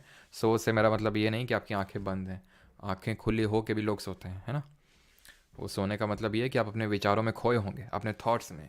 ये भगवान, एक बार नौकरी लगने तो बस, फिर तो जाके सीधे गुलाब का फूल ले जाके गंगा में बहा दूंगा, है ना। चलो आगे बढ़ते हैं। कनेक्टिव टिश्यू, ठीक, वहीं वापस चलें, इससे रिवीजन तुम्हारा बहुत अच्छा होगा। जब तुम रिवीजन करने बैठना तो इस पर्टिकुलर स्लाइड का यूज़ करना, ठीक है, ये वाला। तो हमने देख लिया एपिथेलियल, हमने देख लिया मस्कुलर, हम अब क्या देख रहे हैं, रिवाइज कर लें क्या? स्ट्रिएटेड है, सॉरी स्ट्रिएटेड नहीं यार, स्केलेटल होगी, ठीक है, स्केलेटल। वॉलेंट्री दोनों इनवॉलेंट्री, ब्रांच्ड दोनों अनब्रांच्ड, ठीक है, सॉरी स्केलेटल मल्टी न्यूक्लिएट, ये दोनों यूनिन्यूक्लिएट, ठीक। अभी आते हैं कनेक्टिव। कनेक्टिव चार तरह के हैं और ये छोटे हैं, ये मत समझना जितने ये लंबे थे, अब ये छोटे छोटे हैं, कनेक्टिव में छोटे छोटे हैं आपके, ठीक है। कनेक्टिव हैं आपके चार तरह के, एरियोलर, एडिपोस, स्केलेटल और फ्लूइड। एरियोलर, एडिपोस, स्केलेटल और फ्लूइड, ये लास्ट है हमारा। एरियोलर दो तरह का होगा, लूज और डेंस, ठीक है। चलो अब देखते हैं, ठीक, चलो अभी देखते हैं, ये हमारा लास्ट टाइप ऑफ टिश्यू है। चलो आ जाओ। तो अभी मैंने आपको बताया कनेक्टिव टिश्यू, अब नाम में ही कनेक्टिव टिश्यू यानी कि कनेक्ट करने का काम होगा इनको। तो ये क्या कर रहे हैं, various part of the body को कनेक्ट करने का काम कर रहे हैं। जैसे हमारे जो डिफरेंट ऑर्गन है, लंग्स, किडनी, हार्ट, ठीक है, बोन्स, लिगामेंट्स, इन सबको ज्वाइन करने का काम होता है, कनेक्ट करने का काम होता है, connects various body parts. prevents organ from getting displaced by body movements, acts like binding, supporting and packaging material. Cells are loosely spaced, cells are embedded in intercellular matrix. ये मैट्रिक्स क्या होता है, अब देखो भाई, जैसे फॉर एग्जांपल पानी में चावल आवल डाल के बना दें तो क्या बन जाएगा, क्या बन जाएगा, चावल ही बनेंगे भाई, तो उबल जाएंगे। लेकिन उसी में दूध दूध डाल के बना दे तो खीर बन जाएगी। तो अंतर कहाँ पे आया, अंतर आया मैट्रिक्स में। था तो चावल डला डला तो चावल ही था ना, लेकिन तुमने लिया क्या, मेन तुम्हारा वो मैट्रिक्स क्या था, ग्राउंड सब्सटेंस क्या था, उस पर डिपेंड करेगा कि वो कनेक्टिव टिश्यू कैसा है। जैसे कि तुम कान पकड़ो अपना भी, तुम्हारा टीचर बहुत तुम्हारा कान पकड़ के मरोड़ता था, भाई हमारा भी मरोड़ता था, ऐसा नहीं है हमारा कोई वो नहीं था, हमारे यहाँ तो कायदे की पिलाई होती थी एकदम, मतलब सूत के रख देते थे ठीक है। तो यहाँ पे कान जो होता है ना, कान आप पकड़ो तो कान देखो, मतलब बहुत हार्ड भी नहीं है, बहुत सॉफ्ट भी नहीं है, ठीक है। वहीं तुम आप पकड़ लो किसको,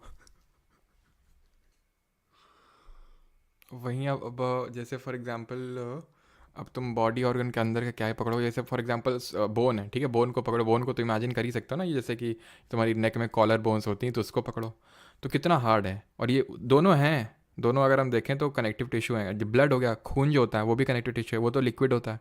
क्यों, क्योंकि सबका इंटरसेलुलर मैट्रिक्स अलग अलग है। जिसका जेली है तो कान में, जैसे हमारा वो अभी देखेंगे उसको क्या बोलते हैं, फ्लूइड है तो ब्लड बन गया, डेंस और रिजिड है तो बोन बन गई। वो डिपेंड करता है इंटरसेलुलर मैट्रिक्स पे, ठीक है। कनेक्टिव टिश्यू ये सारे होते हैं, ठीक है, बस देख लो, अच्छा लग रहा है देखने में बस। टाइप्स ऑफ कनेक्टिव टिश्यू दो तरह के, एरियोलर, एडिपोस। एरियोलर का मेन काम क्या है, अगेन डिफरेंट बॉडी ऑर्गन्स को जोड़ने का मेन काम है इनका, मेन जोड़ने का काम तो यही परफॉर्म करते हैं। एडिपोस तो बस मोटापा बढ़ाते हैं और कुछ नहीं। दो तरह के, लूज कनेक्टिव और डेंस। लूज को एकदम लूज की तरह छोड़ दो, उतना इंपॉर्टेंट नहीं है, बस थोड़ा बहुत देख लो कि जो लूज है, cells plus loose gel matrix, इसका जो मैट्रिक्स होगा वो लूज होगा, काफ़ी सॉफ्ट होगा, स्किन और मसल्स के बीच में प्रेजेंट होता है, बोन मैरो में प्रेजेंट होता है, ऑर्गन्स के अंदर देखने को मिलता है, ठीक है, जहाँ जहाँ बहुत ही सॉफ्ट पार्ट होता है वहाँ पे देखने को मिलता है, ठीक है। लूज कनेक्टिव टिश्यू स्किन और मसल्स को कनेक्ट करने का काम करता है, तो जो सॉफ्ट पार्ट होते हैं। फिल्स द स्पेस इनसाइड ऑर्गन्स, जो ऑर्गन के अंदर जो स्पेस होती है उसको भरने का काम करता है। And supports the internal organs, तो जो अंदर के हमारे ऑर्गन्स हैं उनको सपोर्ट करने का काम करता है। और टिश्यूज़ को रिपेयरिंग का भी काम है इसका, ठीक है, टिश्यू रिपेयरिंग का भी काम है इसका, ठीक है। तो ये आप यहाँ पे देख पा रहे हैं लूज कनेक्टिव टिश्यू, ठीक है। तो बीच बीच में जो एयरी स्पेस है, जो आपकी स्पेस है, उसको फिल करने का ये काम कर रहे हैं, जो यहाँ पे लिखा हुआ था, फिल्स the space inside the organs, internal organ को सपोर्ट करता है, एंड स्किन और मसल्स को कनेक्ट करने का काम करता है, ठीक है, स्किन को मसल से कनेक्ट करेगा। ऑलराइट, अभी आते हैं एरियोलर कनेक्टिव टिश्यू में डेंस कनेक्टिव टिश्यू। बिकॉज अभी हमने ये देखा था कि जो हमारे एरियोलर कनेक्टिव टिश्यू होते हैं वो दो टाइप के होते हैं, लूज एंड डेंस।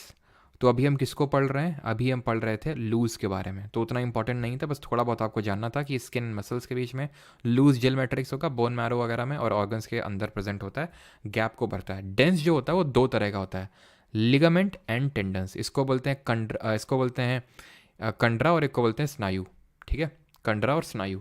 लिगामेंट और टेंडन का काम क्या होता है, तो जो टेंडन होते हैं, फाइब्रस टिश्यू, ग्रेट स्ट्रेंथ होती है, लिमिटेड फ्लेक्सिबिलिटी होती है, कनेक्ट मसल टू बोन्स। ये इंपॉर्टेंट है कि इसको कनेक्ट करते हैं। तो यहाँ पे आप देख पा रहे होंगे, ये है आपका टेंडन। टेंडन किसको कनेक्ट कर रहा है? मसल को बोन से कनेक्ट कर रहा है। वहीं पे आप लिगामेंट भी देख पा रहे होंगे, लिगामेंट जो किसको कनेक्ट कर रहा है? जो हड्डी को हड्डी से जोड़ रहा है, जो इस हड्डी को ठीक है, इस हड्डी से जोड़ने का काम कर रहा है। यानी कि लिगामेंट किसको कनेक्ट करता है? बोन को बोन से। वहीं जो टेंडन है, जो आपका कंडरा है, ये आपका स्नायु हो जाएगा लिगामेंट, और वो कंडरा हो जाएगा। तो ये कंडरा किसको जोड़ता है? मसल को बोन से जोड़ता है। मांसपेशियों को हड्डियों से जोड़ने का काम करता है टेंडन, और हड्डियों को हड्डियों से जोड़ता है लिगामेंट। याद कैसे रखेंगे? तो याद करो, तुम्हारे स्कूल डेज में मोबाइल वगैरह तो होते नहीं थे, कि होते थे? जैसे हमारे टाइम पे तो नहीं होते थे, ठीक है, उतना ज़्यादा। हम भी कोई अकबर के ज़माने के नहीं हैं, लेकिन ठीक है, अब हमारे पास नहीं था, ठीक है। होते तो थे, लेकिन होता नहीं था हमारे पास, ठीक है।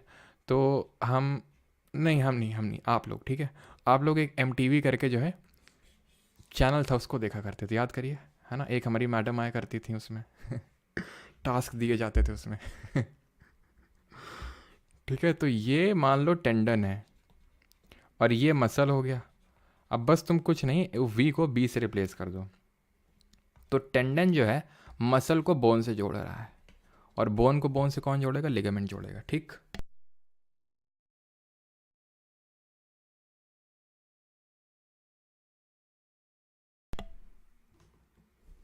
क्लियर इतनी चीज़ कि लिगामेंट किसको जोड़ रहा है और टेंडन किसको जोड़ रहा है, ठीक है। बस इतना ध्यान रखना है आपको। जैसे यहाँ पे देखिए आप, ठीक है, यहाँ पे अगर आप ध्यान से देखें तो ये चीज़ क्या है बताइए जल्दी? वन क्या है? ये वन क्या है? और टू क्या है? ये टू क्या है? तो वन अगर हम ध्यान से देखें, ये हमारी बाइसेप की मसल्स है, और ये बोन्स हैं। मसल को मसल से कोई नहीं, वो यहाँ पे नहीं है, ठीक है। ये हो जाएगा आपका क्या? ये हो जाएगा आपका MTB, दैट इज़ टेंडन हो जाएगा आपका ये, ठीक है। इसको बोल देंगे टेंडन, क्लियर। एंड वहीं अगर हम बात करें तो ये हो जाएगा आपका लिगामेंट, ठीक है। ये हो जाएगा आपका लिगामेंट। क्लियर इतनी चीज़? आगे बढ़े हैं, अब एडिपोज कनेक्टिव टिश्यू पे आ जाएं। सर बहुत तेज हो रहा है, अच्छा हाँ, समझ गए सभी लोग हैं, मतलब सब के सब देखते थे।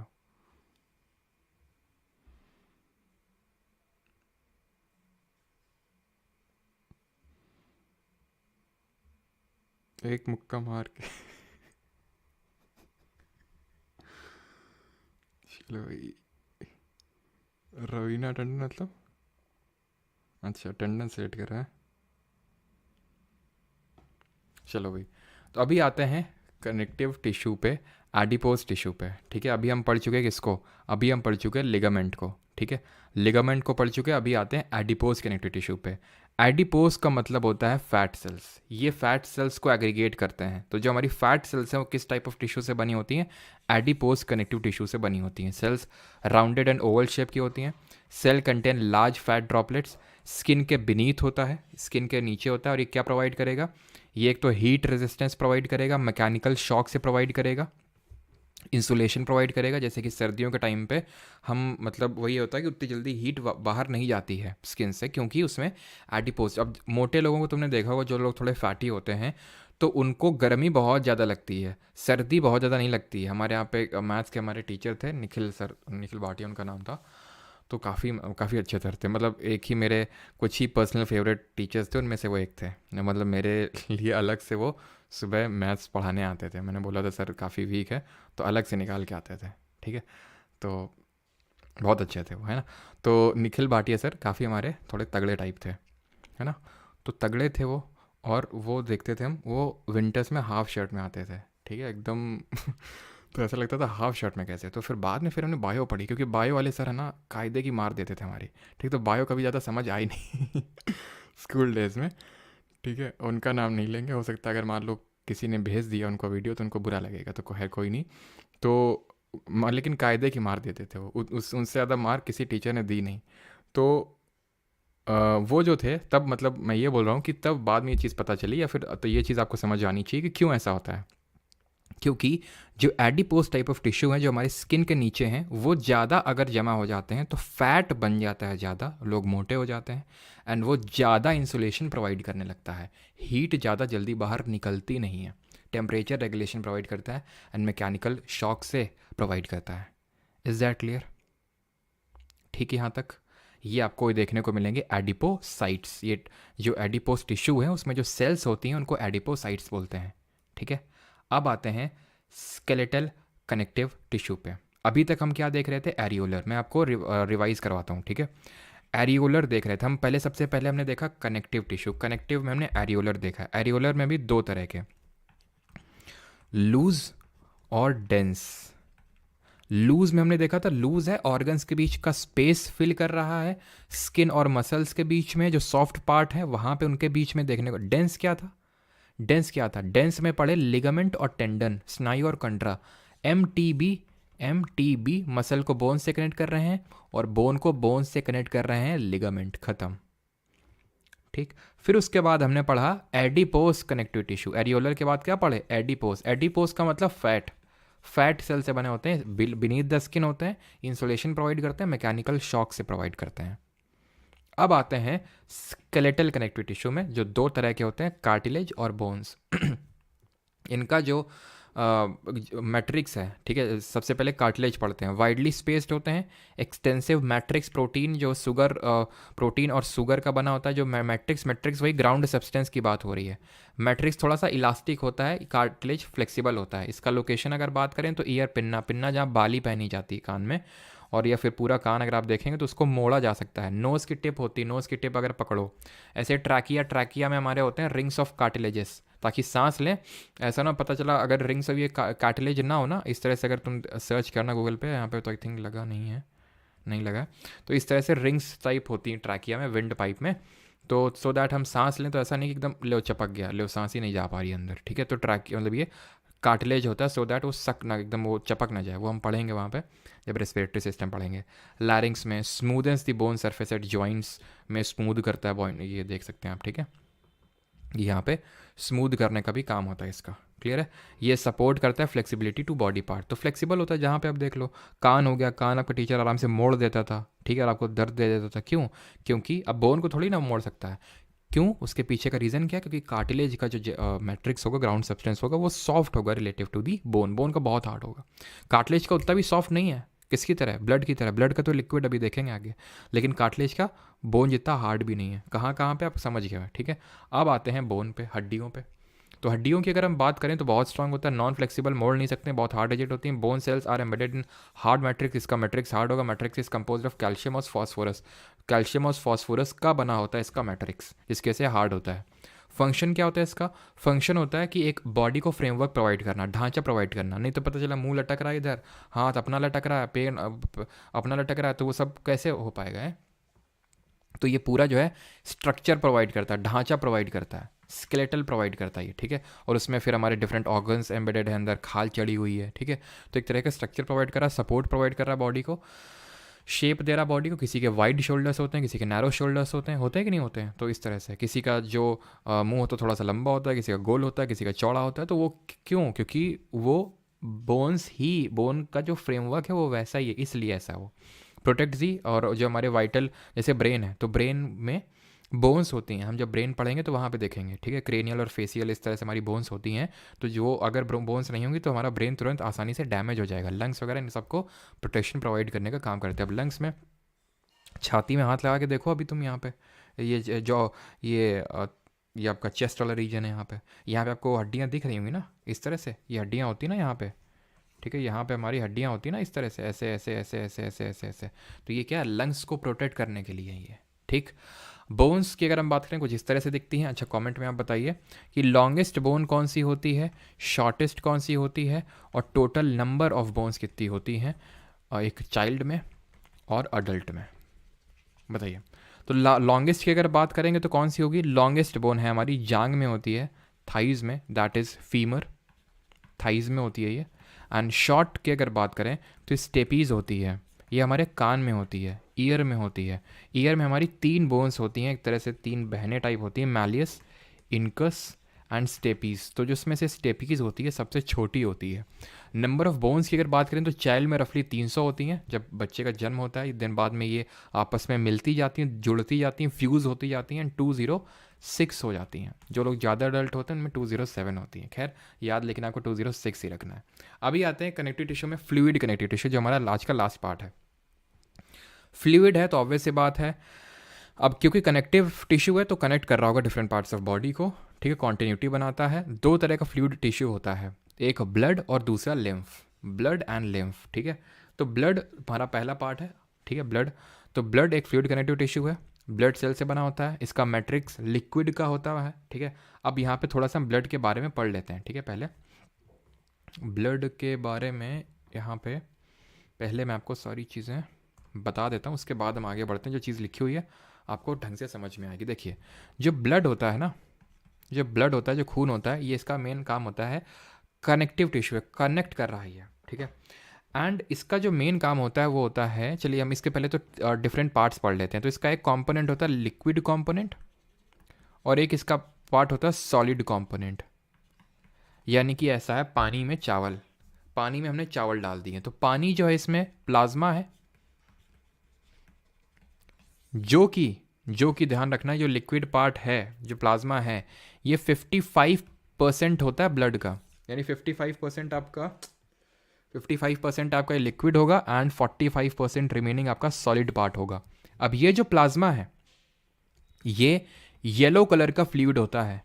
आपने सुना होगा कोविड के टाइम पे बहुत ये इसकी शॉर्टेज हो गई थी प्लाज्मा की, तो येलो कलर का फ्लूइड होता है प्लाज्मा। अब ये प्लाज्मा खुद जो 55% है ब्लड का, ये प्लाज्मा रफली 90 से 92% जो है इसमें सिर्फ पानी ही होता है, वाटर होता है। रिमेनिंग जो 18% है इसमें आपके हॉर्मोन्स भी होते हैं, प्रोटीन्स भी होता है, hormones, proteins, glucose, fat, vitamin, ये सब कुछ 18% में होता है। ये अब बात करते हैं यहाँ पे जो लिखा हुआ है सॉलिड पार्ट।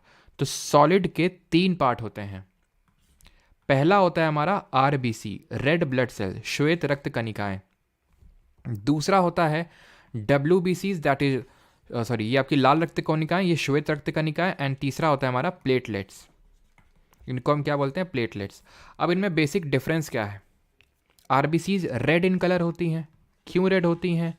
क्योंकि इनमें होता है आपका हीमोग्लोबिन, हीमोग्लोबिन होता है। अब हीमोग्लोबिन एक हीम नाम का कंपाउंड होता है और इसमें आयरन अटैच्ड होता है, which has high affinity for oxygen. High affinity for oxygen मतलब ऑक्सीजन से इसको बहुत प्यार है, तो इसलिए आरबीसीज क्या है, ऑक्सीजन को ट्रैप कर लेती हैं, ठीक है। थोड़ा सा कल मैंने आपको ग्लिम्स दिया था इस चीज़ का, किस तरह से ऑक्सीजन को ट्रैप करती हैं, बाकी तो हम पढ़ेंगे लाइफ प्रोसेस वाले चैप्टर में। तो ये ऑक्सीजन की सप्लाई का काम करते हैं, हर सेल तक ऑक्सीजन को भेजने का काम होता है आरबीसीज का। डब्ल्यूबीसीज जो है ये वाइट होती हैं, क्यों? क्योंकि इनमें हीमोग्लोबिन नहीं होता, तो रेड नहीं होती हैं। ये डिफेंस मैकेनिज्म प्रोवाइड करती हैं, जो हमारे सूक्ष्म जीव होते हैं, माइक्रो ऑर्गेनिज्म होते हैं, उनको भगाने का या फिर उनको किल करने का काम होता है डब्ल्यूबीसीज का। प्लेटलेट्स का जो मेन फंक्शन होता है वो ब्लड क्लॉटिंग का होता है, खून का थक्का जमाने में फंक्शन होता है इसका, प्लेटलेट्स का, ठीक है। अब यहाँ पे मैंने आपको फंक्शंस तो बता दिए, लेकिन अभी इनके बारे में कुछ और चीज़ें हैं जो आपको पता होनी चाहिए। आरबीसी, डब्ल्यूबीसी और प्लेटलेट्स में मेन कुछ और भी डिफरेंसेस होते हैं, ठीक। तो वो भी लगे हाथ समझ लेते हैं क्या डिफरेंसेस होते हैं। तो यहाँ पे मैं लिख देता हूँ, फंक्शन हमने बस अभी समझा है। यहाँ पे मैं आरबीसीज लिख देता हूँ, यहाँ पे मैं डब्ल्यूबीसीज लिख देता हूँ और यहाँ पे मैं प्लेटलेट्स लिख देता हूँ। अब यहाँ पे सबसे पहले हम ये समझ लेते हैं कि इनका लाइफ स्पैन कितना होता है, ठीक है। लाइफ स्पैन कितना होता है आरबीसीज का, डब्ल्यूबीसीज का एंड इनका। फिर यहाँ पे हम देख लेंगे इनका शेप क्या होता है और ये कितने नंबर में होते हैं, और कुछ एक्स्ट्रा चीज़, ये बनते कहाँ पे, फॉर्मेशन कहाँ पे होता है। तो लाइफ स्पैन की अगर हम बात करें तो लाइफ स्पैन इनका, दैट इज आरबीसीज का, रफली 4 मंथ्स का होता है, 4 महीने का इनका लाइफ स्पैन होता है। डब्ल्यूबीसीज की अगर हम बात करें, वाइट ब्लड सेल्स का, तो रफली इनका मान के चलो आप कि 12 to 20 डेज का इनका लाइफ स्पैन होता है। और एक चीज़ ध्यान रखना, यहाँ पे मैंने वो चीज़ बताई है कि नहीं,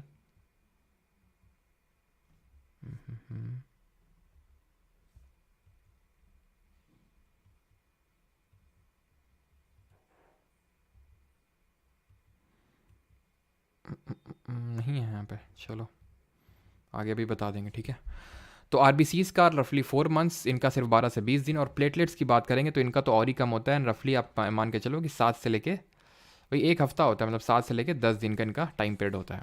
अब बात अगर करें इनके शेप की, तो जो आरबीसीज होती हैं यहाँ पे देखिए आरबीसी का कुछ शेप आपको दिख रहा है, कुछ आपको शेप दिख रहा है इसका। तो ऐसा लग रहा है कि जैसे मान लो कि एक कोई टैबलेट है, टैबलेट को दोनों साइड से दबा दो, टैबलेट है, टैबलेट को दोनों साइड से दबा दो, तो वैसा टाइप शेप नहीं लग रहा है ये। यानी कि बाई कॉनकेव शेप की होती हैं ये। किस शेप की होती हैं? बाई कॉनकेव या फिर डिस्क शेप की होती हैं। ये सब इररेगुलरली शेप्ड होती हैं दोनों, ठीक है, इररेगुलर शेप होता है इनका। नंबर की अगर बात करें तो आरबीसीज बहुत ज़्यादा होती हैं। रफली एक बूंद खून में 4.5 से लेके 6.5 मिलियन आपको देखने को मिलेंगे आरबीसीज, ठीक है, मिलियंस में बोल रहा हूँ।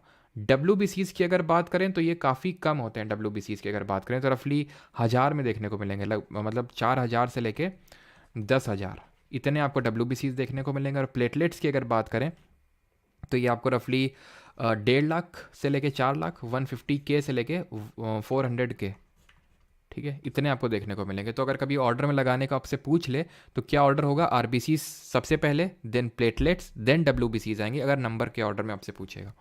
आरबीसीज को हम इराइथ्रोसाइट्स के नाम से भी जानते हैं, ध्यान रखिएगा, इनको हम इराइथ्रोसाइट्स के नाम से भी जानते हैं। अब याद कैसे रखेंगे?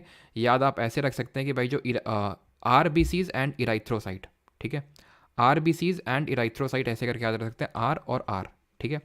अगर हम बात करें डब्ल्यूबीसीज की तो इनको किस नाम से जानते हैं? इनको हम बोलते हैं ल्यूकोसाइट्स, ठीक है, ल्यूकोसाइट्स बोलते हैं। और प्लेटलेट्स को बोलते हैं थ्रोम्बोसाइट्स, थ्रोम्बोसाइट्स।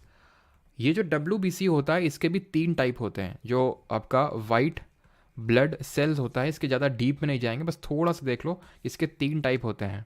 एक तो ग्रैनुलोसाइट, ग्रैन्युलोसाइट्स, दूसरे होते हैं आपके मोनोसाइट्स। अच्छा, स्टडी ऑफ ब्लड को क्या बोलते हैं? What is known as study of blood, ठीक है, मोनोसाइट्स। एंड तीसरा होता है हमारा lymphocytes, lymphocytes. Granulocyte further 3 category में डिवाइड होता है। ये मैं इसलिए बता रहा हूँ सो दैट अगर पूछ ले कि भाई किसके टाइप्स हैं तो आपको पता होना चाहिए एटलीस्ट। ज़्यादा डीप मैंने तो नहीं पढ़ना, बस फिर भी ये तो पता होना चाहिए किसके टाइप्स हैं आपके। Eosinophils and lymphocytes, sorry lymphocytes तो हो गया ना इसमें, लिम्फोसाइट्स हो गया, ठीक है। तो ये इसके टाइप्स हैं, क्लियर। एंड मोनो इसके लिम्फोसाइट की अगर टाइप की बात करें तो इसके टाइप्स होते हैं आपके T cells and B cells. T cells होती हैं एंड बी सेल्स होती हैं इसमें आपकी, क्लियर है। तो ये डब्ल्यूबीसी के डिफरेंट टाइप्स हैं, क्लियर है। तो blood cells are of 3 type, वो आपने टाइप समझ लिए। प्लाज्मा में क्या होता है? Protein, salt and hormone. And study of blood को क्या बोलेंगे? हीमैटोलॉजी बोलेंगे, ध्यान रखना, हिपैटोलॉजी नहीं बोलेंगे। हिपैटोलॉजी स्टडी ऑफ लिवर होता है वो, ठीक। चलिए अभी बढ़ते हैं आगे और देखते हैं लिम्फ के बारे में। तो ये लिम्फ क्या होता है? लिम्फ एक कलरलेस फ्लूइड होता है। कलरलेस इसलिए होता है बिकॉज इसमें आरबीसी नहीं होती। तो होता क्या ये चीज़ है, जब हमारा खून इस तरह से ट्रैवल करता है, ब्लड ट्रैवल करता है, तो ब्लड जो कैपिलरीज में ट्रैवल करता है, उन कैपिलरीज के बीच में छोटे छोटे बहुत बारीक से होल होते हैं। इतने छोटे होल होते हैं वो कि उनसे आरबीसी नहीं निकल पाती है, प्लाज्मा निकल जाता है। क्योंकि आरबीसी नहीं निकल पाई तो आरबीसी नहीं है इसमें, इनमें आरबीसी नहीं है तो इनका रेड कलर नहीं होगा बल्कि कलरलेस होगा। इनके भी डिफरेंट फंक्शंस होते हैं, जैसे हमारी ये जो ये लिम्फ है, खून तो ब्लड कैपिलरीज में बहता है, तो ये लिम्फ नोड में बहता है, फिर लिम्फैटिक वेसल्स होते हैं उसमें फ्लो होता है ये। तुमने देखा होगा हाथी का पाँव में कुछ लोगों का पैर बहुत बढ़ जाता है, होता है कि नहीं? कुछ लोगों को एक मतलब वेंस होती हैं उनको बहुत ज़्यादा फूल जाती हैं, उसको वेरिकोस सील क्या कुछ बोलते हैं आई थिंक ना, वेरिकोस सेन कुछ ऐसे, वेरिकोस सील कुछ बोलते हैं उसको। तो उसमें वो एक्चुअल में लिम्फ ही होता है। जब ये हो जाता है कि लिम्फ बहुत ज़्यादा इकट्ठा होने लगता है इन लिम्फ नोड में, तो वो फूलने लगती हैं, आपके पैर फूलने लगते हैं, ठीक है। तो वो उनको बोलते हैं लिम्फ नोड्स। तो ये इनमें डब्ल्यू नहीं होता, और इनका भी एक तरह से जिस तरह ब्लड का वो कैरी करने का काम होता है, वो ऑक्सीजन को कैरी कर रहे हैं, ये नहीं करेंगे ऑक्सीजन कैरी, क्योंकि इनमें आपका आरबीसी नहीं है। तो बाकी चीज़ों को कैरी करने का काम लिम्फ नोड्स का, लिम्फ का होता है, जो लिम्फ नोड में फ्लो होता है आपका, लिम्फैटिक वेसल्स में फ्लो होता है, ठीक है। तो ये कलरलेस होता है, आरबीसीज नहीं होते, आरबीसीज और ब्लड प्रोटीन्स इसमें नहीं होते हैं, ये एक तरह के कनेक्टिव टिश्यू हैं। एंड लास्ट है हमारे नर्वस टिश्यू।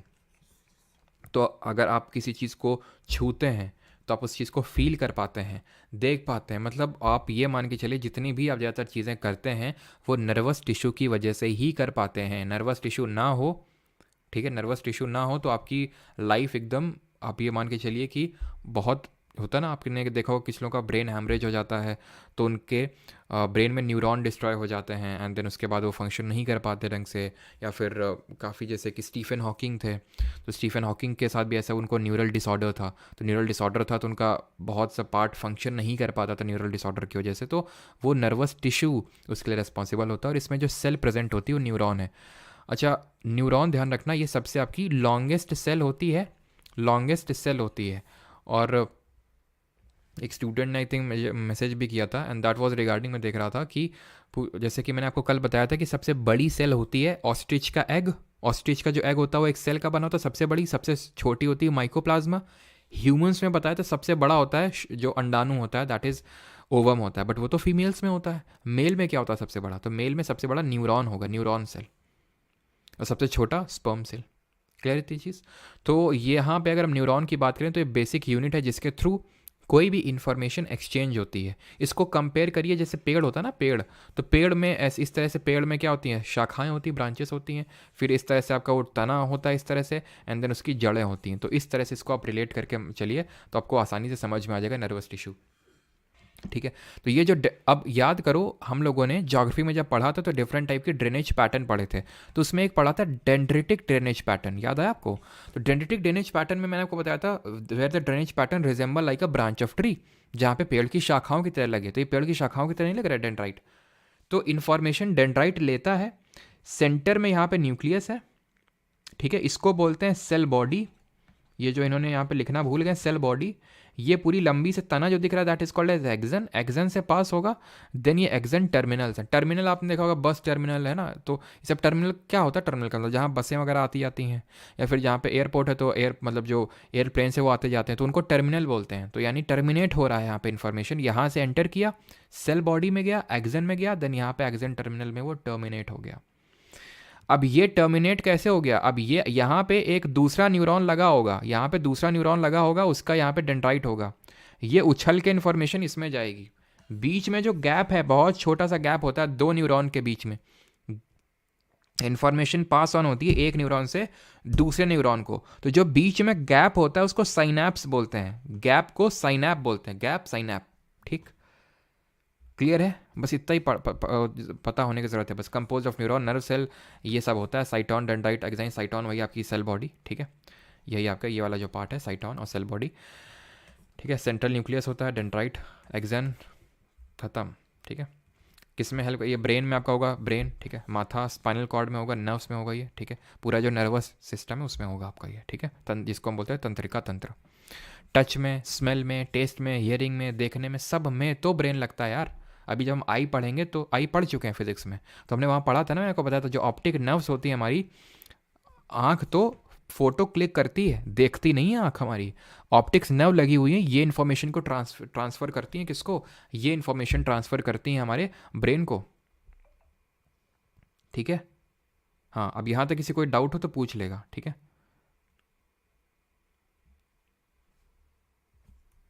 तो इसमें हेल्प करती हैं। यहाँ पे आप देख सकते हैं, जैसे फॉर एग्जांपल आपने ये, इन्होंने ये छुआ तो इसके थ्रू इस तरह से तुरंत इन्फॉर्मेशन ट्रैवल करेगी एंड पूरा इस तरह से होता है आपका। ठीक है, एंड यहाँ पे आप देख सकते हैं किस तरह से ये इलेक्ट्रिकल सिग्नल रिसीव हुआ, और ये यहाँ पे केमिकल सिग्नल है और इलेक्ट्रिकल सिग्नल में तब्दील होता है, ध्यान रखना। ठीक है, यहाँ पे इस चीज़ को ध्यान रखना, ये केमिकल सिग्नल है, ठीक है, केमिकल सिग्नल ये इलेक्ट्रिकल सिग्नल में तब्दील होता है। तो न्यूरॉन में मैं लिख देता हूँ, न्यूरॉन में क्या होता है, न्यूरॉन और नर्व सेल्स जो होती हैं ये कन्वर्ट करती हैं केमिकल एनर्जी को, केमिकल एनर्जी को किस में? इलेक्ट्रिकल एनर्जी में कन्वर्ट करने का काम होता है, इलेक्ट्रिकल इम्पल्सेस होते हैं ये। Is that clear? ऑर्डर पता होना चाहिए कि डेंड्राइट है, साइटोन सेल बॉडी है, न्यूक्लियस, एक्सन, एंड देन आपका एक्सन टर्मिनल्स है यहाँ पे आपके। क्लियर इतनी चीज़? और यहीं पे नर्व सेल, मैंने आपको बताया नर्व सेल को न्यूरॉन बोलते हैं। यहाँ पे पूरे तंत्रिका तंत्र में, नर्वस पूरे सिस्टम में सिर्फ न्यूरॉन्स ही नहीं होते हैं, एक और टाइप ऑफ सेल्स होते हैं जिनको हम ग्लायल सेल्स बोलते हैं। तो बस ध्यान रखना कि ग्लायल सेल्स कहाँ पे होंगी? आपकी नर्वस सिस्टम में होंगी, बस। ठीक, क्लियर है यहाँ तक सभी को? खत्म होता है लेक्चर। अब थोड़े से क्वेश्चंस कर लेते हैं, किसी कोई डाउट तो नहीं यहाँ तक? क्वेश्चंस कर लेते हैं, ज़्यादा नहीं है, थोड़े से कर लेते हैं जल्दी से।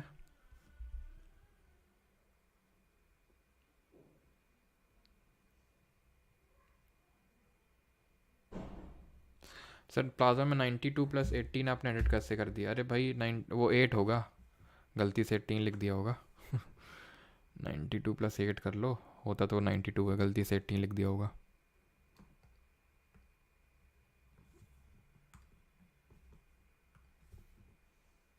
ठीक,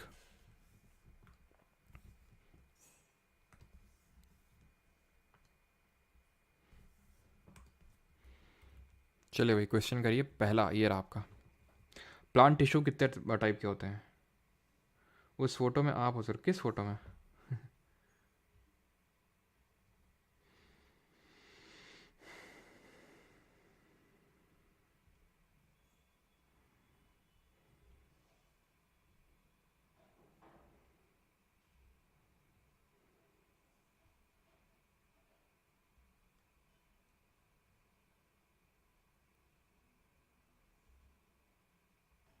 मैकेनिकल, यश शर्मा, वो मैकेनिकल को नहीं केमिकल में कन्वर्ट कर रहा है, केमिकल को इलेक्ट्रिकल में। अब कैसे कर रहा है वो तो न्यूरॉन से पूछो जाके हैं। यहाँ पे बायोलॉजी का लेक्चर नहीं चल रहा, जितना नीड है ठीक है उतना करो। कैसे कर रहा है?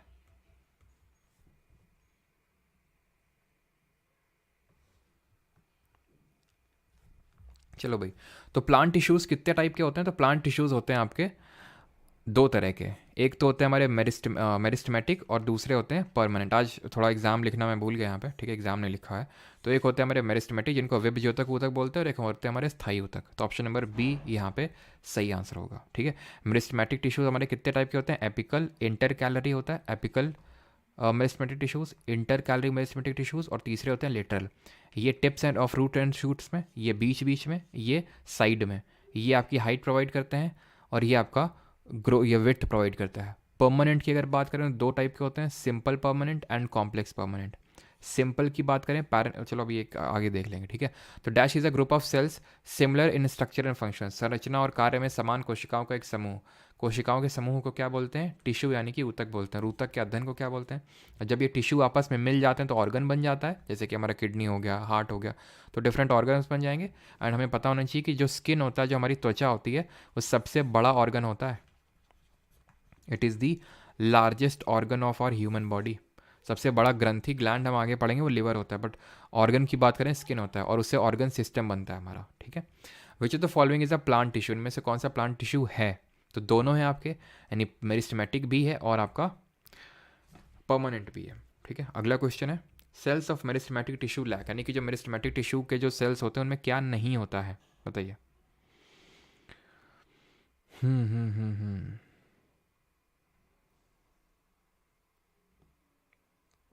हिस्टोलॉजी सही है सभी का, ठीक है। तो सेल्स में क्या नहीं होगा भाई? इनको डिवाइड करना है, इनको डिवाइड करना है, तो वैक्यूल्स को ये हैंडल नहीं कर सकता ये।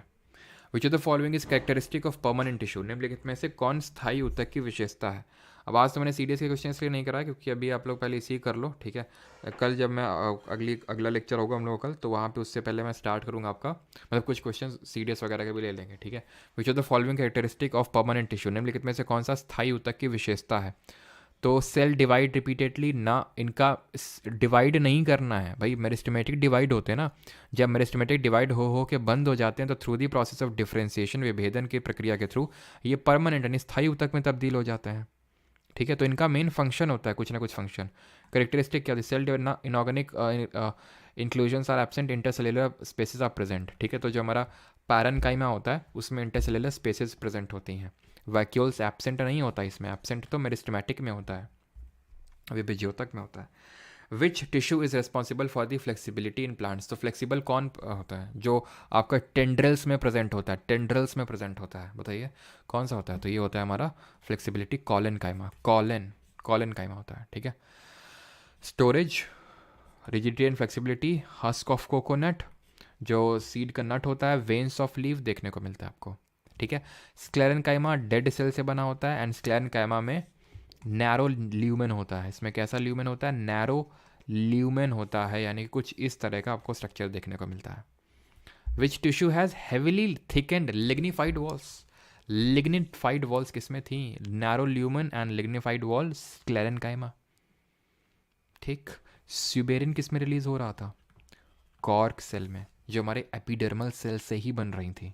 Eighth question, husk of coconut, नारियल की भूसी किस तरह के ऊतक से बने हुए हैं? तो ये बने हुए हैं स्क्लेरेनकाइमा से, option number C. Which of the following meristem is responsible for the increase in the xylem? क्या करता है जाइलम का मेन काम होता है वाटर एंड मिनरल को ट्रांसपोर्ट करना, जेल को ट्रांसपोर्ट करना। जाइलम के ये मेन काम थे। पैरन और फ्लोएम का क्या काम था? फूड को ट्रांसपोर्ट करना, ठीक है। और कॉलन काइमा पैरन काइमा तो देख ही चुके हैं। Which of the following meristem is responsible for the increase in the girth of the stem और रूट? तो जो हमारा गर्थ होता है नहीं, जो विड्थ होता है, उसमें कौन रिस्पॉन्सिबल होता है उसको इंक्रीज करने में? तो ये लेटरल मेरिस्टेम ही रिस्पॉन्सिबल होते हैं। क्लोरन काइमा तो सिर्फ खाना बना रहे हैं। इंटर कैलोरी बीच बीच में प्रेजेंट है, ठीक। Which tissue among the following is the protective tissue in the animal body? Protective tissue कौन सा होता है? प्रोटेक्ट करने का काम होता है। मस्कुलर, नर्वस, कनेक्टिव या फिर एपिथेलियल टिश्यूज? प्रोटेक्ट कर रहा है। तो स्किन जो होती है हमारी प्रोटेक्ट कर रही है। स्किन किस तरह की है? स्किन मस्कुलर, मस्कुलर तो नहीं देखे थे सर। मस्कुलर में तो 3 देखे थे, स्केलेटल, स्मूथ, कार्डियक, 3 देखे थे। नर्वस में भी अभी लास्ट में पढ़े, कुछ ऐसा प्रोटेक्टिव तो नहीं देखा। प्रोटेक्ट नहीं बल्कि टच, साइट, सेंस, फील, ये सब का काम होता है। कनेक्टिव टिश्यू में एरियोलर कनेक्टिव टिश्यू हमने देखा था। और क्या देखा था? एरियोलर के अलावा हमने देखा था, एरियोलर के अलावा हमने देखा था एडिपोस। एरियोलर 2 तरह का था, एक तो हमारा लूज था, एक था डेंस, है ना। Loose and dense. डेंस में लिगामेंट टेंडन पढ़े थे। एडिपोस फैट वाला। एंड देन पढ़े थे बोन एंड ब्लड के बारे में। Bone, cartilage and then blood and lymph के बारे में पढ़े थे। कार्टिलेज यानी कि जो हमारी हिंदी में उपास्थि बोल सकते हैं, जो कान वगैरह में प्रेजेंट होती है। बोन आप जानते ही हैं। और ब्लड एंड लिम्फ बाद में पढ़े थे, ठीक। तो ये भी नहीं होगा, आंसर एपिथेलियल होगा। एपिथेलियल हमने डिफरेंट पार्ट में डिवाइड किया था। पहला तो था हमारा स्क्वैमस। स्क्वैमस भी 2 पार्ट में था, सिंपल स्क्वैमस, स्ट्रैटिफाइड स्क्वैमस। तो जो स्ट्रैटिफाइड स्क्वैमस था, सिंपल वाला तो मुंह की इनर लाइनिंग और ईसोफेगस की इनर लाइनिंग में था। स्ट्रैटिफाइड पूरी स्किन में था, स्ट्रेटा लाइंस बना रखी, पूरी स्किन में प्रेजेंट है, तो वही प्रोटेक्टिव टिश्यू है एक। बीनीथ द, जल्दी से बताओ, देखते कितना तुम कनेक्टेड हो, ठीक है। एंड रादर देन कुछ लोग, ठीक है, एक का दुक्का जो कमेंट दिखते हैं स्लो थोड़ा सा ये वो, तो रादर दैन कि कमेंट में आप लगे रहो। अगर आप, मुझे ऐसा लगता है कि अगर आप 100% फोकस के साथ चीज़ें करेंगे तो कम टाइम में भी चीज़ें होंगी, सारी चीज़ें समझ में भी आएंगी। मैं ये नहीं बोल रहा एकदम से यहीं पे पूरा पूरा लेक्चर अंदर हो जाएगा, लेकिन आप करके देखेंगे तो आपको बेटर तरीके से समझ में आएगा मैं बताना क्या चाह रहा हूँ। अगर आप 100% फोकस के साथ देखेंगे तो मेरा भी कम टाइम लगेगा, आपका भी कम टाइम लगेगा और सारी चीज़ें ज़्यादा बेटर तरीके से होंगी, ठीक है। वो तो मुझे पता है, जो भाई सीरियस स्टूडेंट हैं वो फोकस के साथ ही विदाउट ज़्यादा मच कमेंटिंग के साथ ही पढ़ रहे होंगे, ठीक है। तो बीनीथ की अगर बात करें, नीचे कौन सा प्रेजेंट होता है नीचे टिश्यू? अब ये नहीं बोल रहा हूँ कि कमेंट करना नहीं, तो जो कमेंट करने लायक चीज़ें हैं, डाउट है वो कमेंट में लिखना है, ठीक है। अगर आपको कोई डाउट है या फिर कोई चीज़ मान लो कि समझ नहीं आई, या फॉर एग्जांपल कि कुछ मैं क्वेश्चन पूछ रहा हूँ तो वो चीज़ लिखनी है, ठीक है। फालतू की कुछ लोग देखता हूँ मैं 4-5 लोग बुल्ला कहती करते रहते हैं, फालतू की करते रहो, कोई नहीं, ठीक है। बीनीथ द, अगर हम बात करें बीनीथ द स्किन, तो हमें देखने को मिलते हैं एडिपोज टिश्यू। एडिपोज टिश्यू ही फैट टिश्यू होते हैं जो एक तरह से उसकी थिकनेस बढ़ाते हैं। और हमें पता है कि एडिपोज टिश्यू क्या करते हैं, एक तो हमें इंसुलेशन प्रोवाइड करते हैं, मैकेनिकल शॉक से बचाते हैं। याद कर लिया करो, सीधे मैंने बताया था कि भाई जिनकी चमड़ी मोटी होती है ना, तो ज़्यादा ठंड नहीं लगती उनको। Which tissue helps in healing? Healing में कौन हेल्प करता है? Muscular tissue, nervous tissue, connective tissue या फिर ग्रैनुलेशन टिश्यू? तो इसका सही आंसर ऑप्शन नंबर डी होगा, and that is granulation tissue. ठीक है, और दिल पे नहीं लेगा कोई, ऑप्शन नंबर डी यहाँ पे सही आंसर होगा, ग्रैनुलेशन टिश्यू, ठीक है। एक तरह का ये कनेक्टिव टिश्यू ही होता है, ध्यान रखना, जो हीलिंग वगैरह में हेल्प करता है ये, ठीक है। एक तरह का कनेक्टिव टिश्यू का ही टाइप है ये एक तरह का कनेक्टिव टिश्यू ही होता है जो हीलिंग में हेल्प करता है, ठीक है। चलिए आगे बढ़ते हैं। अगला क्वेश्चन है हमारा, which tissue helps in the keeping the body warm in the following given options? तो वार्म रखने में कौन हेल्प करेगा? एडिपोज टिश्यू हेल्प करेगा। एडिपोज का मतलब फैटी टिश्यू, ठीक है, फैट बढ़ाने में हेल्प करता है। अगला, camel hump is made of which of the following tissue? Camel का जो हम्प होता है, हम्प जो नहीं वो क्या बोलते हैं, कूबड़, कूबड़ किसका बना होता है? तो कूबड़ में फैट जमा हुआ है, फैट जमा हुआ है, फैट मतलब एडिपोज, ठीक है। ऐसे याद करो, जो आदि है वो पोज नहीं दे पा रहा है क्योंकि मोटा बहुत है वो। 14th, cartilage present in the body is a, तो कार्टिलेज क्या है? कार्टिलेज, बोन, ये सब क्या होते हैं? कनेक्टिव टिश्यू के टाइप हैं, है ना। लूज के बाद हमने हार्ड पढ़ा था, ठीक है, उसके बाद हमने पढ़ा था ये कार्टिलेज और बोन। कार्टिलेज हमारा ईयर, पिन्ना, नोज, ट्रैकिया, इसमें देखने को मिलता है।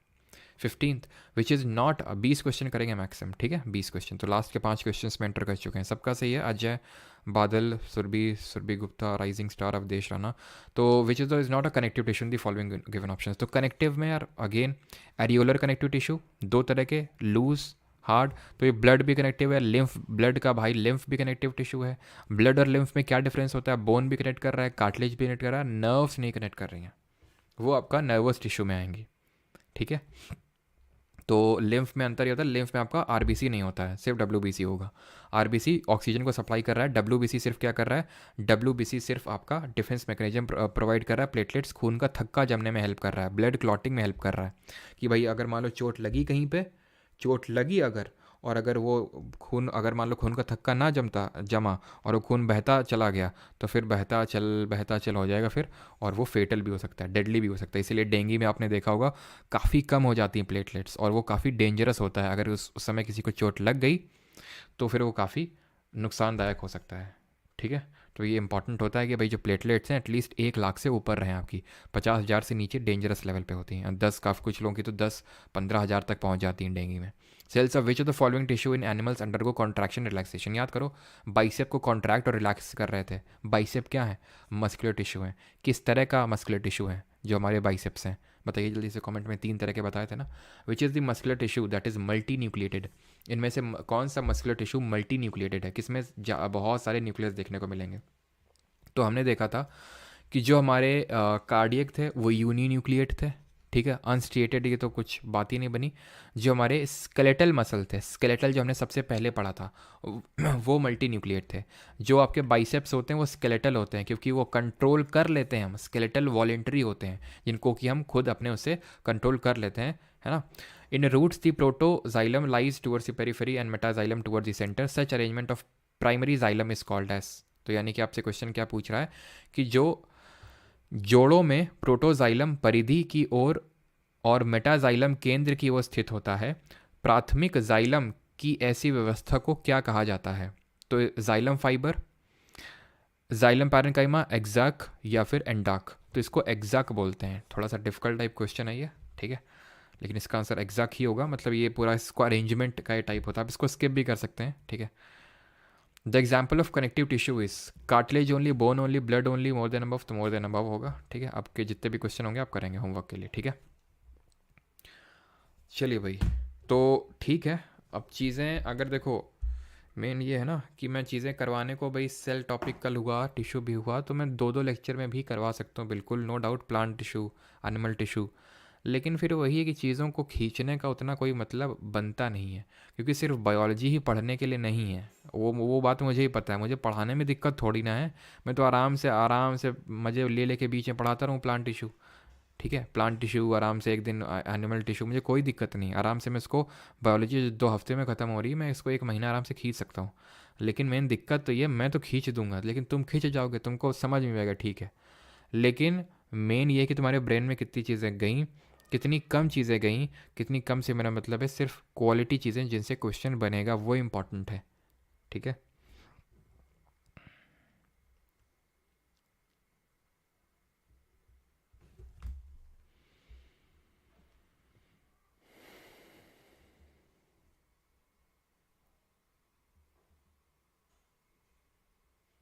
श्वान सेल अभी मैंने जो आपको ग्लायल सेल्स पढ़ाया था ना, उसी की ही कवरिंग होती है, ठीक है।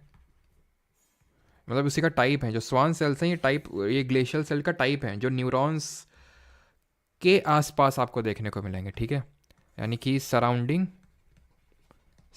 न्यूरॉन्स, और ये टाइप ही होती हैं ग्लेशियल सेल्स का, ठीक है। जो अभी मैंने आपको, सॉरी, ग्लियल सेल्स का जो अभी मैं बता रहा था ना, ग्लायल सेल्स, तो उनका टाइप ही होती हैं, ठीक है, टाइप ऑफ ग्लायल सेल्स हैं।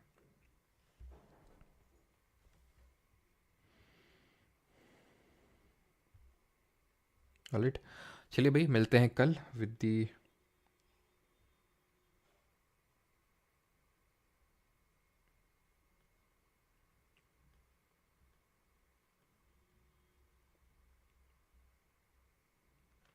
ऑडियो बहुत कम होता है, और भी किसी को प्रॉब्लम है क्या ऑडियो का? ऑडियो को किसी और को ही प्रॉब्लम है क्या, ऑडियो का कम होता है?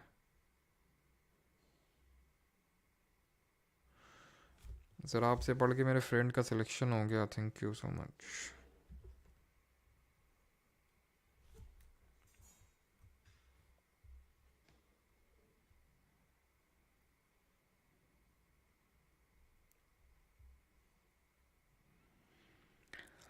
ठीक है। और जो लोग को रिकॉर्डिंग वगैरह चाहिए होती है, हैंड नोट्स चाहिए होते हैं, तो बैच में एनरोल कर सकते हैं परमार अकेडमी एप्लीकेशन डाउनलोड करके, फिर www.parmaracademy.in वेबसाइट पे जाके कोर्सेज में आपको दिख जाएगा SSC GK बैच 2.0। ठीक है, तो उसको आप डाउनलोड कर सकते हैं, वहाँ पे आपको सारी चीज़ें उसी बैच के अंदर मिल जाएंगी। Right, thank you to all, मिलते हैं कल in the same time. Thank you.